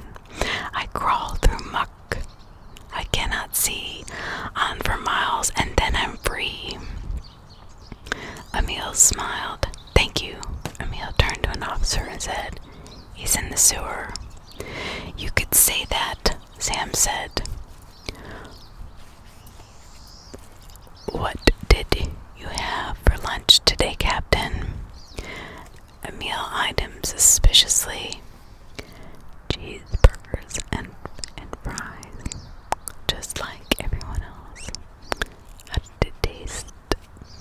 Not bad, Emil said, concerned with the direction this conversation was heading. That's good. A cook always likes to hear that his meal is appreciated. But I digress. In the end, you helped my cellmate escape more than I did. You see, I had a salad today for lunch, Sam said, leveling his gaze at Emil. Impossible. I didn't help in it at all. On the contrary, let's just say that today they should change the name from hamburgers to Victor Burgers, Sam said with a smug look plastered on his face. Realization dawned on Emil slowly. You didn't. Of course I did, Sam said. The man was a pig, so I butchered him. Emil took a step back without realizing it. How?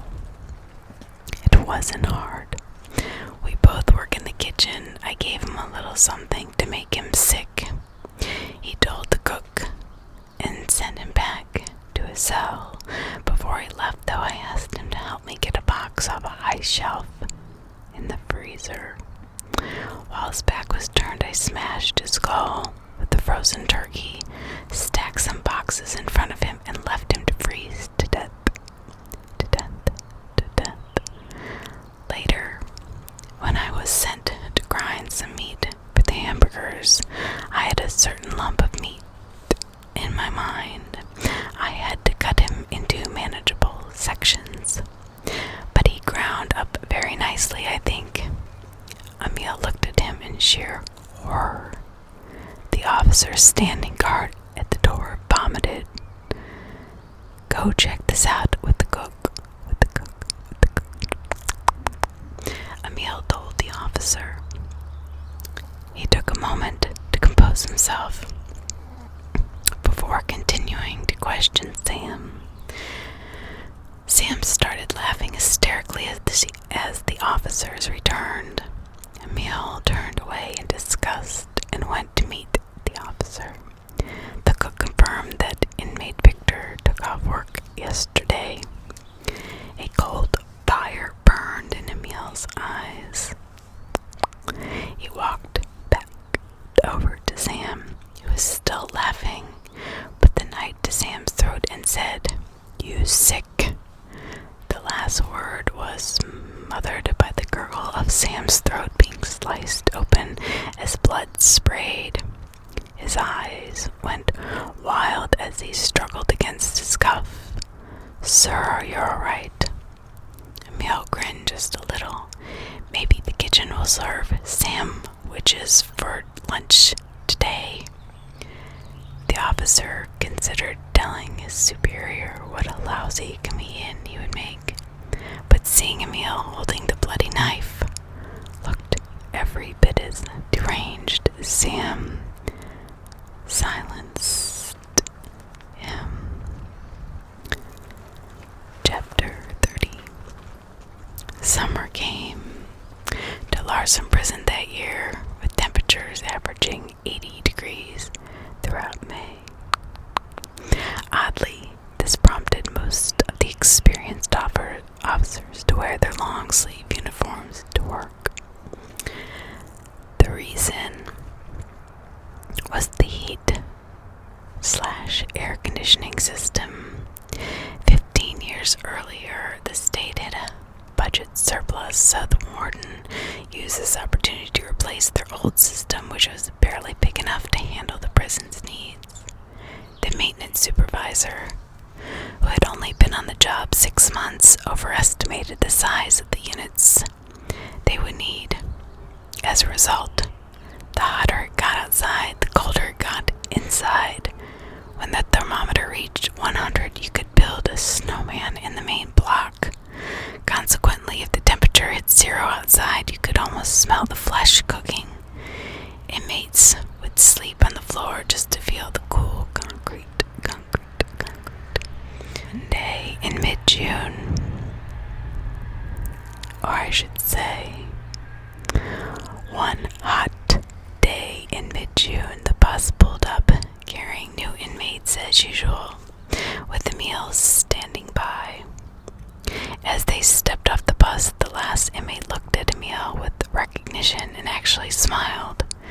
Emil recognized him but did not return the smile.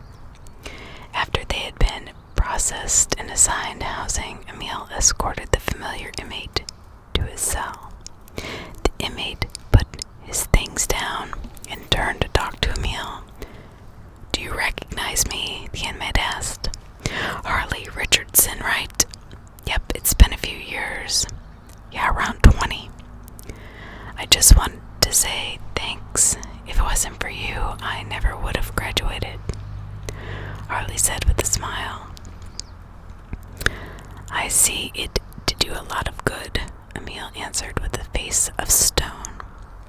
"Yeah, I guess I messed up." "No, they don't send people here who just mess up.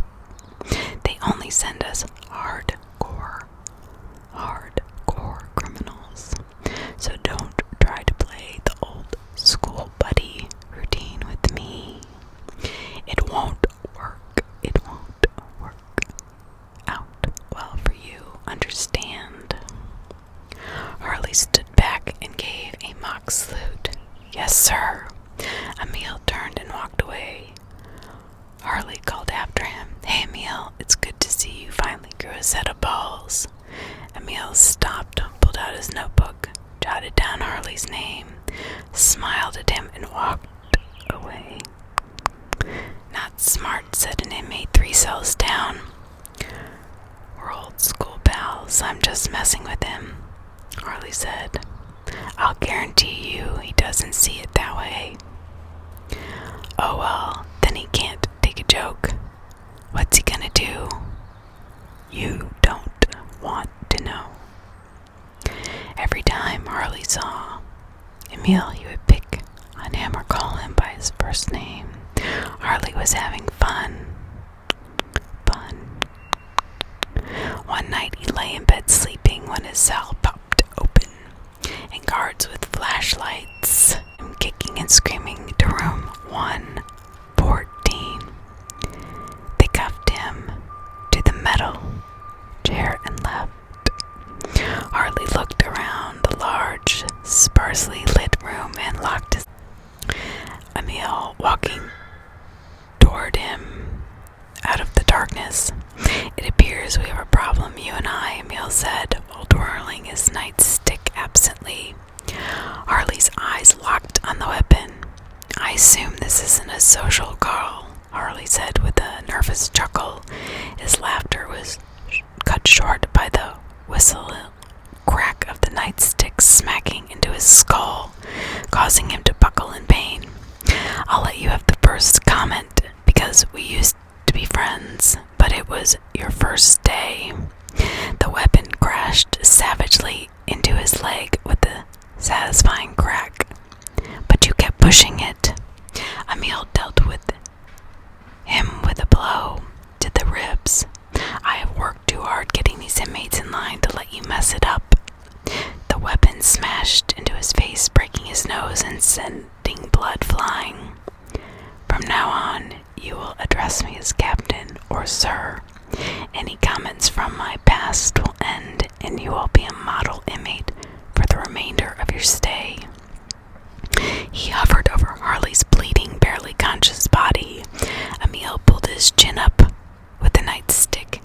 "Is that understood?" Harley nodded. "Good. Just be sure you got the message, though." Emil swung with vicious fury, connecting with Harley's skull, sending him into unconsciousness and splintering the nightstick. Harley spent the next few weeks in the infirmary, recuperating. He passed the time asking other inmates about their injuries. No one felt like talking much, but he managed to dig up a little information. Raymond felt great on one hand. His letter would have chipped away at the foundation of this place, and with any luck, it would crumble. On the other hand, Raymond was terrified that the letter had somehow fallen into the wrong hands. He became edgy, even jumpy. Then he started losing sleep over it, and fear turned into paranoia. He became convinced that the captain knew about the letter. "I'm going to die in this chair. I just know it," Raymond said. "What makes you think that?" "I don't know, man. I just have this feeling. I can't shake. Look, you've been doing good, laying low, staying off the radar. I think if you keep that up, you'll be fine." "I'm done with this place, man. I'm making a run." Colton's hand quickly clamped over Raymond's mouth, and he whispered, "You never ever say that out loud. Raymond jerked away from him. "Get off me!" They stared at each other. "You'll never make it," Colton said. "I've got to try. I can't live in fear of my next visit for the next 20 years. If you get caught, you'll wish you were never born." "There are times I wish that now," Raymond said. "So why do you want to take the risk?" Colton asked. "I need a better answer than just because."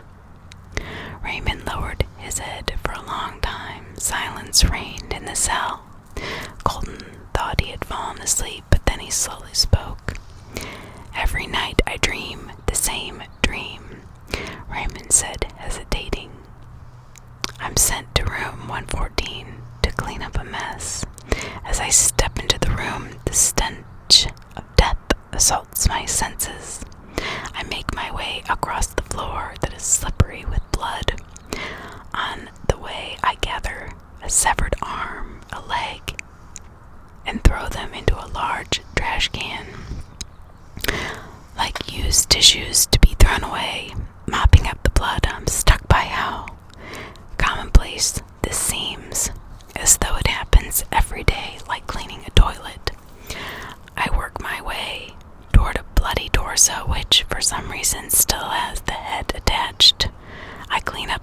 chair, telling myself not to look at the face. I almost make it. As I slide the torso into a large trash bag, I catch a glimpse of the face. I freeze. Not only does the face reveal the incredible pain and fear of this poor creature's last moments, but it reveals something else. It's my face staring back at me through dead eyes. I awake from this dream, stifling a scream, drenched in sweat.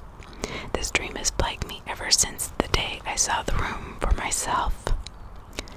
The cell was silent as Colton allowed the story to sink in. Colton eyed Raymond as if reassessing him.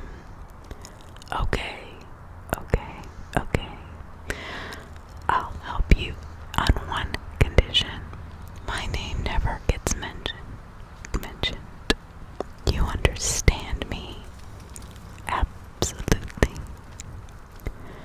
Chapter 31.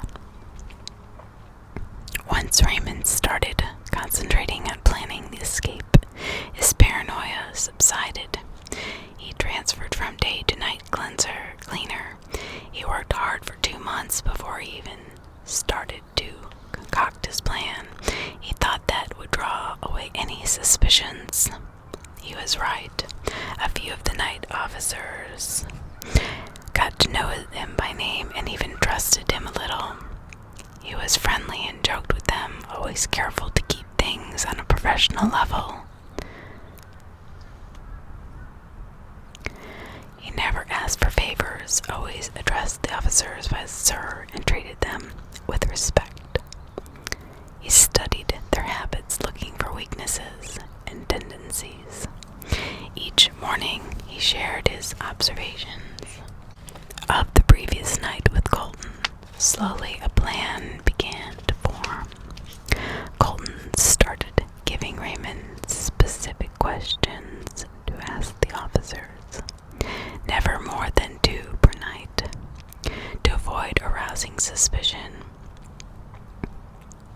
He also gave Raymond particular jokes to tell the officers, and they kept track of the responses.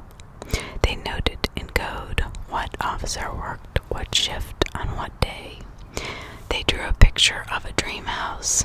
They colored and decorated it, and even labeled the living room, bedroom, and kitchen, but it was actually an elaborate map of the prison concealed inside the picture.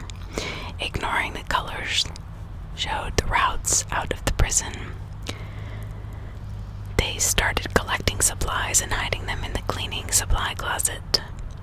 They had all the plans and materials they needed in place when one day they got hit with a surprise cell search. Theirs was the only cell searched on the entire block. Raymond and Colton looked at each other and exchanged a silent thought. They know. 2 officers searched the cell while a third kept an eye on the inmates. Raymond and Colton tried to remain as cool as possible, pretending that they didn't even care that their cell was being searched.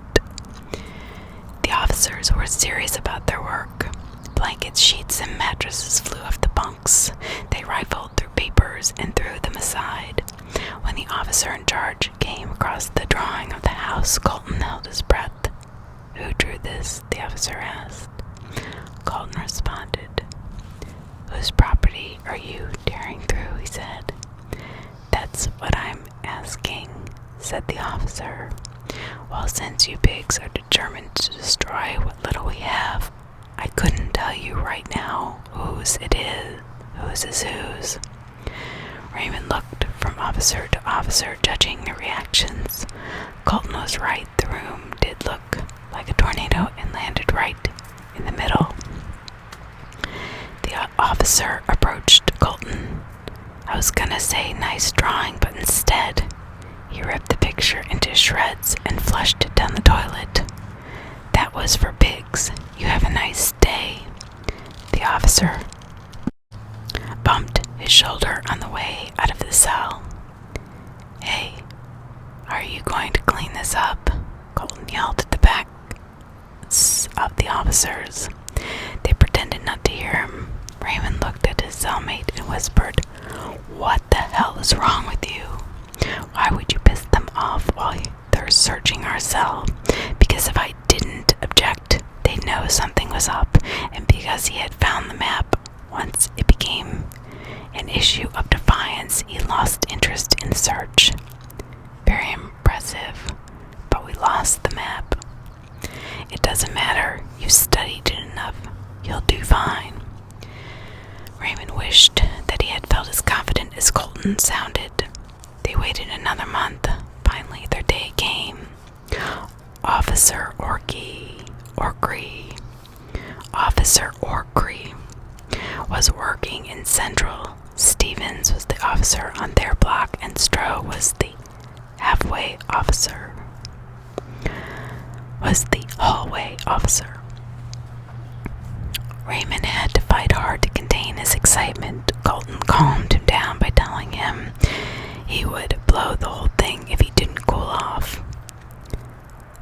They went over the plan twice, double-checked that Raymond had everything and knew what to say.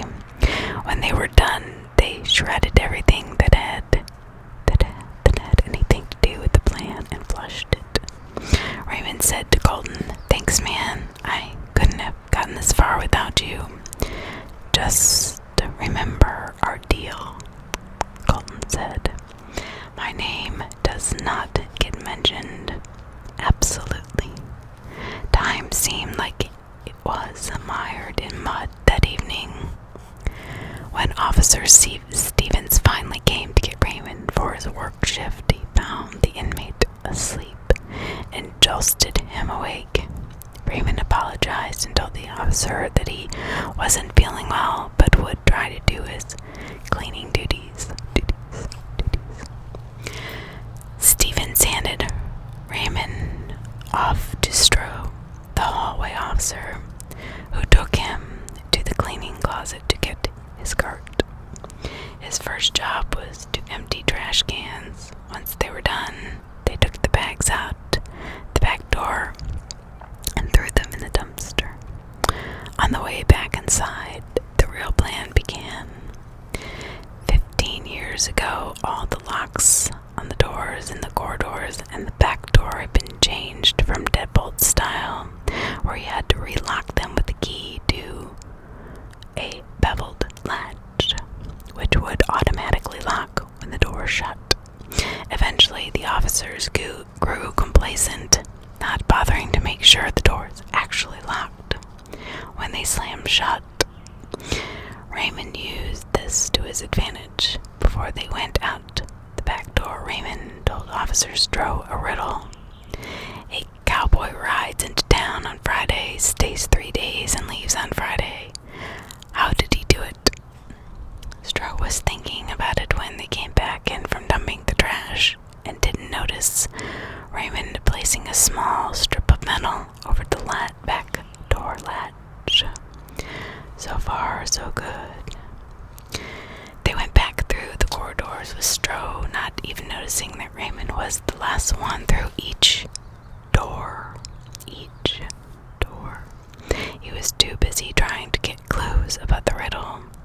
"Did he have a time machine?" Stroh asked. "This ain't Back to the Future. He's just a plain old cowboy," Raymond said. "Was he a twin?" "What? No, a cowboy, not two cowboys." "What town was he in?" "That doesn't matter. I'm gonna get this even if it kills me." They got back to the cleaning closet. Raymond filled his mop bucket and started mopping the halls. Stroh tried one last time to answer the riddle. The calendar was shorter back then, and the weeks only had 3 days. "That was pretty lame." "I'll tell you when I'm done mopping," Raymond promised. Stroh went off to take his break. Raymond mopped the the main hallway as usual. He put out the wet floor signs, then put his mop and bucket away, took a swallow of cleaning solution, knowing he would be cleaning his cell block next. He had tried this once before and knew it only took about 2 minutes to kick in. By the time Raymond got to his cell block, he was greener than a Granny Smith apple. Officer Stevens was not the most diligent officer in some respects, but he took great pride in having his uniform pressed and always looking immaculate. "Sir, I really don't feel well. Could I go back to my cell?" Raymond asked. Stevens eyed him skeptically. "Did you get all your work done?" "No, sir. I got the trash out and the main hallway." Then, mid-sentence, it hit. Raymond couldn't have stopped it if he wanted to. He projectile vomited all over the officer Stevens. The officer just sat there staring at his soiled uniform and desk in shock. "I'm so very sorry, sir. Here, let me help you," Raymond said, and tried to wipe off some of the vomit. Stevens drew back like he was going to hit Raymond, but instead he punched a button to his cell and said, through gritted teeth, "Go to your cell." Raymond obeyed. As Stevens walked to the officer's changing room back at Raymond's cell, Colton was waiting, holding the cell door open. "How's it going?" "Perfect, so far."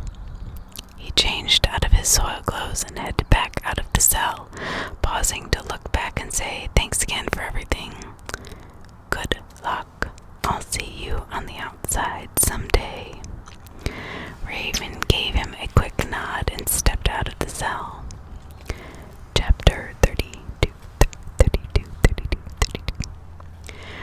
Raymond walked briskly past the deserted post, where vomit was still lying on the desk, into the corridor.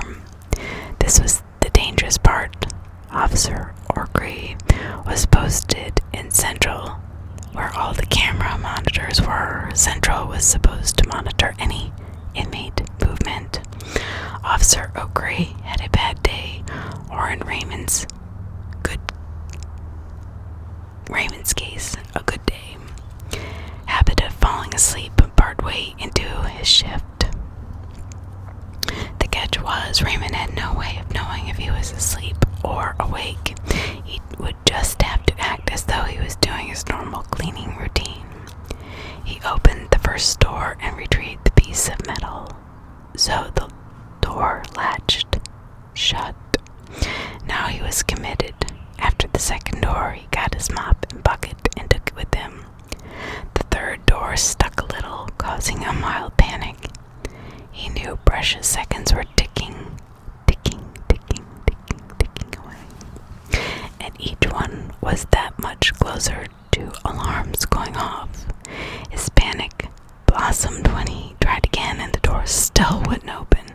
Sweat popped out his forehead and streamed down his cheeks. He could feel the unblinking eye of the security camera staring a hole in his back. He could almost hear it laughing at him, taunting him.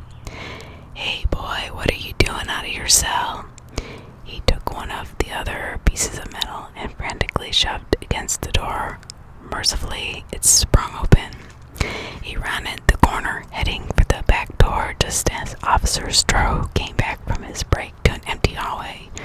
Stroh knew that Raymond wouldn't shirk his duties, so he went to check on him. When he got to Raymond's block, Officer Stevens was still cleaning his desk. "Have you seen Raymond?" "He's not in the hallway," Stroh said. Stevens shot him a look of death. "Yes, I've seen the SOB. He's in his cell." "What happened?" "He puked all over me." "That's what happened," Stevens yelled. Stroh stifled a laugh. "Well, he did say he was feeling sick. Have you checked on him?" "No, I'll go take a look to see if he's okay," Stroh smell of vomit slapped him in the face before he made it to Raymond's cell. Stroh swallowed hard to keep from gagging and peered into the cell. A blanket-covered figure huddled in Raymond's bunk. The stench was even harsher, if that was possible. "Raymond," he whispered, but got no response. "Raymond," he said a little louder. No answer except a low moan. He couldn't tell if it had come from Raymond or his cellmate. There appeared to be someone in Raymond's bunk covered with a blanket, but he wasn't sure if it had moved or not. "Raymond," he said one more time. This time the blankets moved and the moan was louder.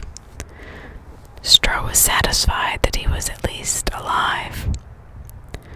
He would check back later.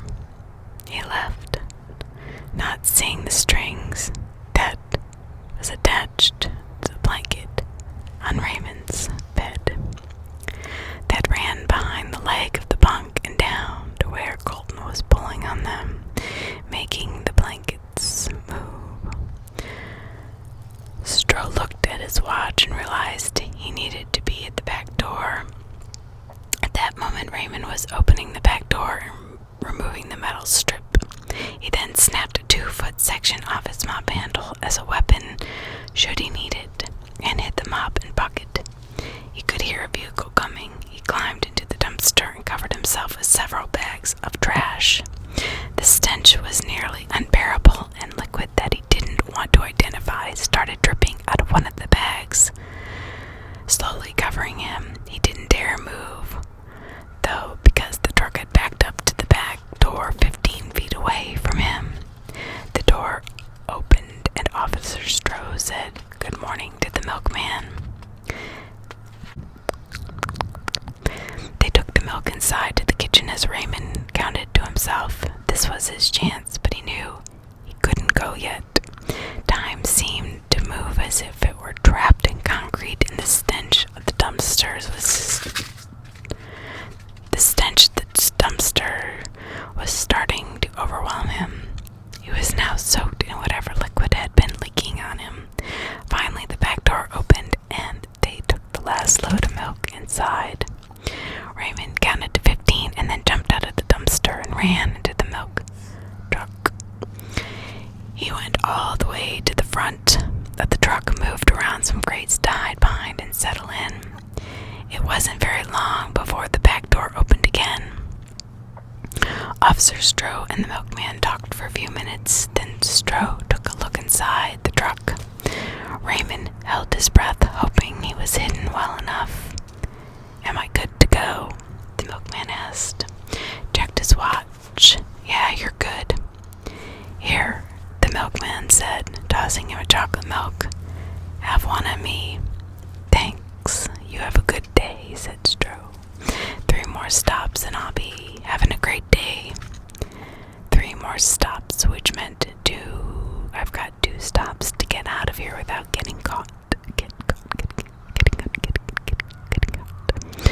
The truck started moving, and Raymond took his first deep breath in the last 3 hours. "I did it. I'm one step away from freedom. Freedom, freedom, freedom." He started to relax and bleed off some excess adrenaline. It was only then that 2 thoughts had started to tug at the edge of his mind. First was how cold the truck was inside. He guessed that it was probably around 38 degrees. Second was his clothes were soaking wet from sitting in that dumpster. Oh well, a little chill is a small price to pay for getting out of hell. The truck kept going, with Raymond getting colder by the minute. He tried to take his mind off the cold by jogging in place and doing some jumping jacks. But after nearly knocking over a stack of milk in the pitch dark, he decided to stop. The truck slowed down, stopped, and then started backing up. Raymond tried to get back to his hiding place, but he got turned around in the darkness and smacked his head on the wall, making a dull thud, thud, thud, thud.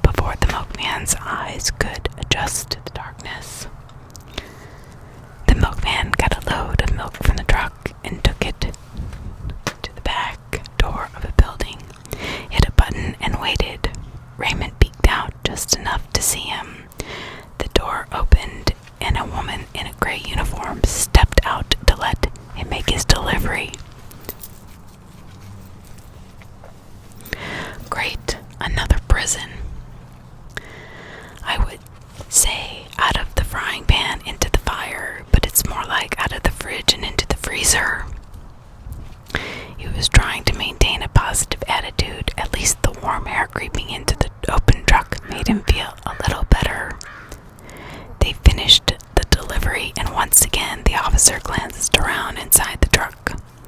Raymond tried to make himself as small as possible. The officer seemed to take a long time looking. Suddenly, Raymond saw a flashlight shine against the back wall. He froze, not moving a muscle. "What's this?" He heard the woman say. "What's this?" he heard the woman say. Raymond gripped his piece of mop handle a little tighter. He was willing to use it if he had to. The light continued to shine in his direction. "Oh, that's our new flavor of banana milk," the milkman said. "Would you like to try one?" "Sure." The milkman handed her a carton and closed the truck as they headed off to their next destination. Raymond started to shake after a few minutes. Once the door closed, the temperature plummeted. The cold soaked through his skin and into his bones, leaching away with consciousness. Lack of sleep and the mind-numbing cold conspired to lull him to sleep. He shivered and shook himself away. In this refrigerated box, sleep equaled death, yet he was fighting a losing battle. He nodded off. He started dreaming about his nice warm bunk in a warm cell and caught himself actually wishing he was there. A large bump in the road jarred him back to reality. "I don't care what the next stop is. I need to get out of this truck. Fortunately, the next stop was a roadside diner. When the truck came to a stop, Raymond tried to get up, but was literally frozen to the floor. He had been lying there for too long in wet clothes. Try as he might, he couldn't pull himself away from the cold metal floor. He began to panic when the door opened and the milkman started pulling milk out of the truck. There was almost not enough milk left to hide behind. If he didn't get out right now, he knew he was busted. He pulled his pants loose, but his shirt was stuck fast. He managed to wiggle out of it, and as fast as he could, he climbed out of the truck. He made his way around to the dark side of the truck and waited with his mop handle held at the ready. When the milkman took his load inside, Raymond dashed over to the parking lot and hid behind one of the cars. He watched as the truck pulled away. He was free at last. Chapter 33. Colton sat alone, cuffed to the metal chair. He examined the room with an analytical eye. Not very imposing in itself, but just knowing what goes on here is enough to generate fear. That and the single light bulb for illumination. Emil entered the room carrying a metal chair. He sat down on it with the back turned to Colton and straddled it, leaning on the back to face him. "Good morning," Emil growled. "Good morning, Captain. How's your day going?" "Oh, not too good so far." "Sorry to hear that. You look tired." "Long night.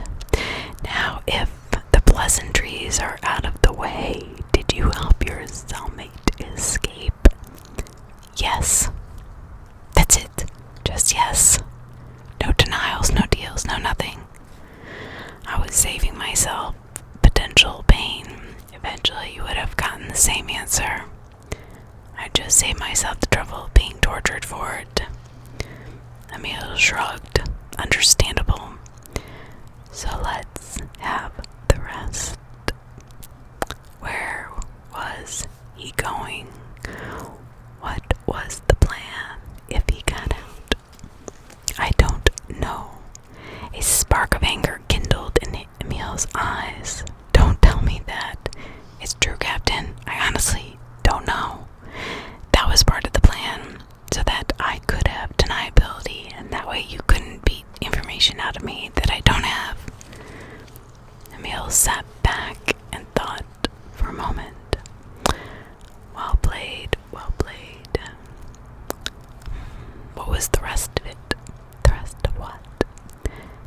The rest of the plan, he shouted. I want details. Names, times. I need to know where my weaknesses are. Colton shuffled in his seat.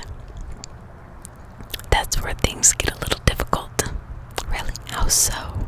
To tell you the entire plan would be to risk the jobs of certain officers, which means risking my life. Emil considered this. So you want protection? Yes, please.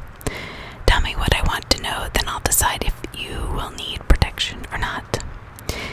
Is that the best deal I can get? That's the only deal you'll get. Then I suppose I'll have to accept that. Raymond's selection of vehicles to steal wasn't very good. A station wagon that looked like it'd been built from parts of a dozen other cars, and a pickup that had a fender missing and no driver's door. The station wagon had clothes in it, which made it obvious choice. He needed to change anyway. The wires hung down under the dash in a tangled mess. Raymond was not the best carjacker. It had been years since he had tried a hot wire car. After 4 or 5 failed attempts, the car finally turned over. He drove about 15 miles when he saw the gas gauge was reading just above the E. He would need some money to make it much further. He pulled into a driveway and, having no weapon but a 2-foot piece of mop handle,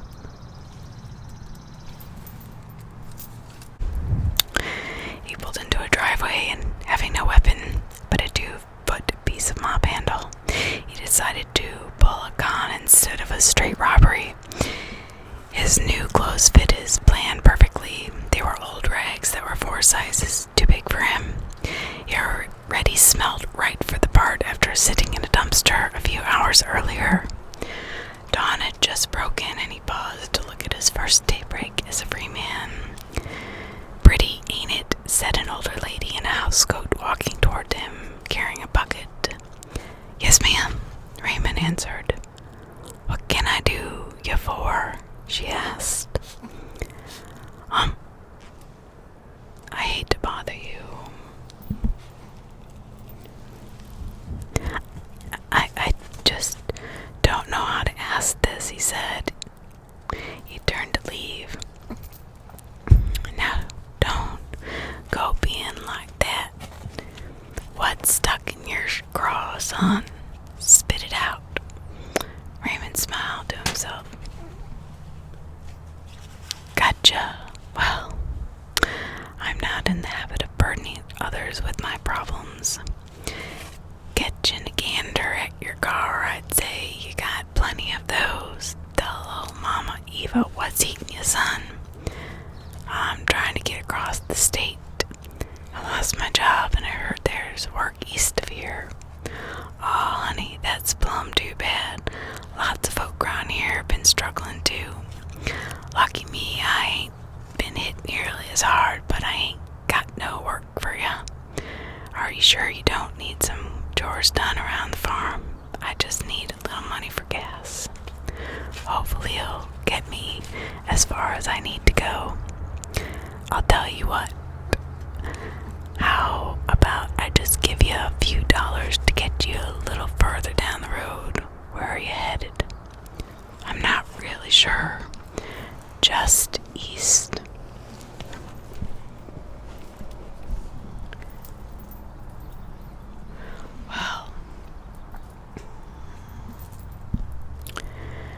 Well, have you had any grub this morning?" "No, ma'am. I'll fix you up. Come in and wash up. If you don't mind my saying so, it's been a powerful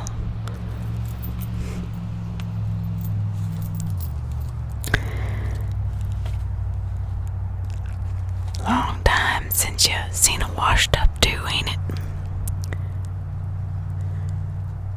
Raymond feigned embarrassment. Yes, ma'am. Well, go on and wash up. I'll start cooking. Raymond gladly took advantage of the chance to wash up. He took his shirt off and washed his chest and underarms. He felt like he was washing away the grime of the prison. He let out a deep sigh. This was a chance to start a new life. He went back out, and the smell of delicious breakfast cooking greeted him. Mama Eva was in the kitchen when Raymond approached. Just have a seat at the table, sonny. It's almost ready, she said. He sat down at a beautiful antique table. A few minutes later, she brought out 2 huge plates, each loaded with steak, eggs, and biscuits. Biscuits. By the time she had taken her seat, Raymond already helped himself. A forkful of steak was on its way to his mouth when her hand reached over and slapped it. Around here, we say grace before we eat. Raymond was too hungry to argue. He dropped the fork onto his plate, folded his hands, and closed his eyes. She prayed, "Dear Lord, thank you for your many blessings you've given us. Thank you for providing us with food and shelter. And Lord, please watch over this young man who you have led here. Guide him and help him along his path. Thank you, Jesus. Amen." Raymond grabbed his knife and fork and attacked his steak. "Good Lord, boy, you act like you ain't had a decent meal in years." "You could say that." Just then the front door opened and closed. "I'm home," yelled a man's voice. "You wouldn't believe the night I had," he yelled as he came from the living room. "You could say that." Just then the front door opened and closed. "I'm home," yelled a man's voice. "You won't believe the night I had," he yelled as he came from the living room. "Honey, whose car is that out front?" "We have a guest," Mama Eva said. "I never did get your name," she said to Raymond. He started to give a phony name when the man's voice cut him off. "Raymond Perry." Raymond looked up into the face of the man he had vomited on not 5 hours ago and realized he had to do something quickly. He jumped up and grabbed a steak knife and put it to Mama Eva's throat while dragging her to her feet and holding her in front of him like a human shield. Officer Stevens' shock wore off in a heartbeat, seeing his wife held hostage. His face turned to hardened steel. "If you harm her, I'll swear I'll cut you like a fish," he growled. Mama Eva was still catching up to the situation. "Robert, why is this boy holding my steak knife to my throat?" "He's an escape inmate. He escaped from Larson last night. Myself and 2 other officers are being held responsible for it." "So you mean this boy's a convict trying to run off without paying for his crimes?" "That's right, Mama," Raymond answered, mocking her. It's been a real bad boy." He started laughing, but stopped right away when the air suddenly evacuated his chest. Mama Eva had buried her elbow into Raymond's stomach, knocking the wind out of him. Officer Stevens quickly took the knife out of his hand, threw him face down on the floor, and cuffed him. Raymond couldn't believe it. He had come so far just to trip at the finish line.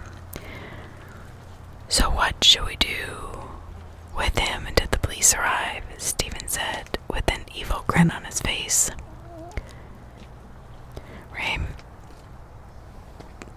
Chapter 34. I hope you've enjoyed this reading so far. Relax. It will put you right to sleep. I love you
Remember,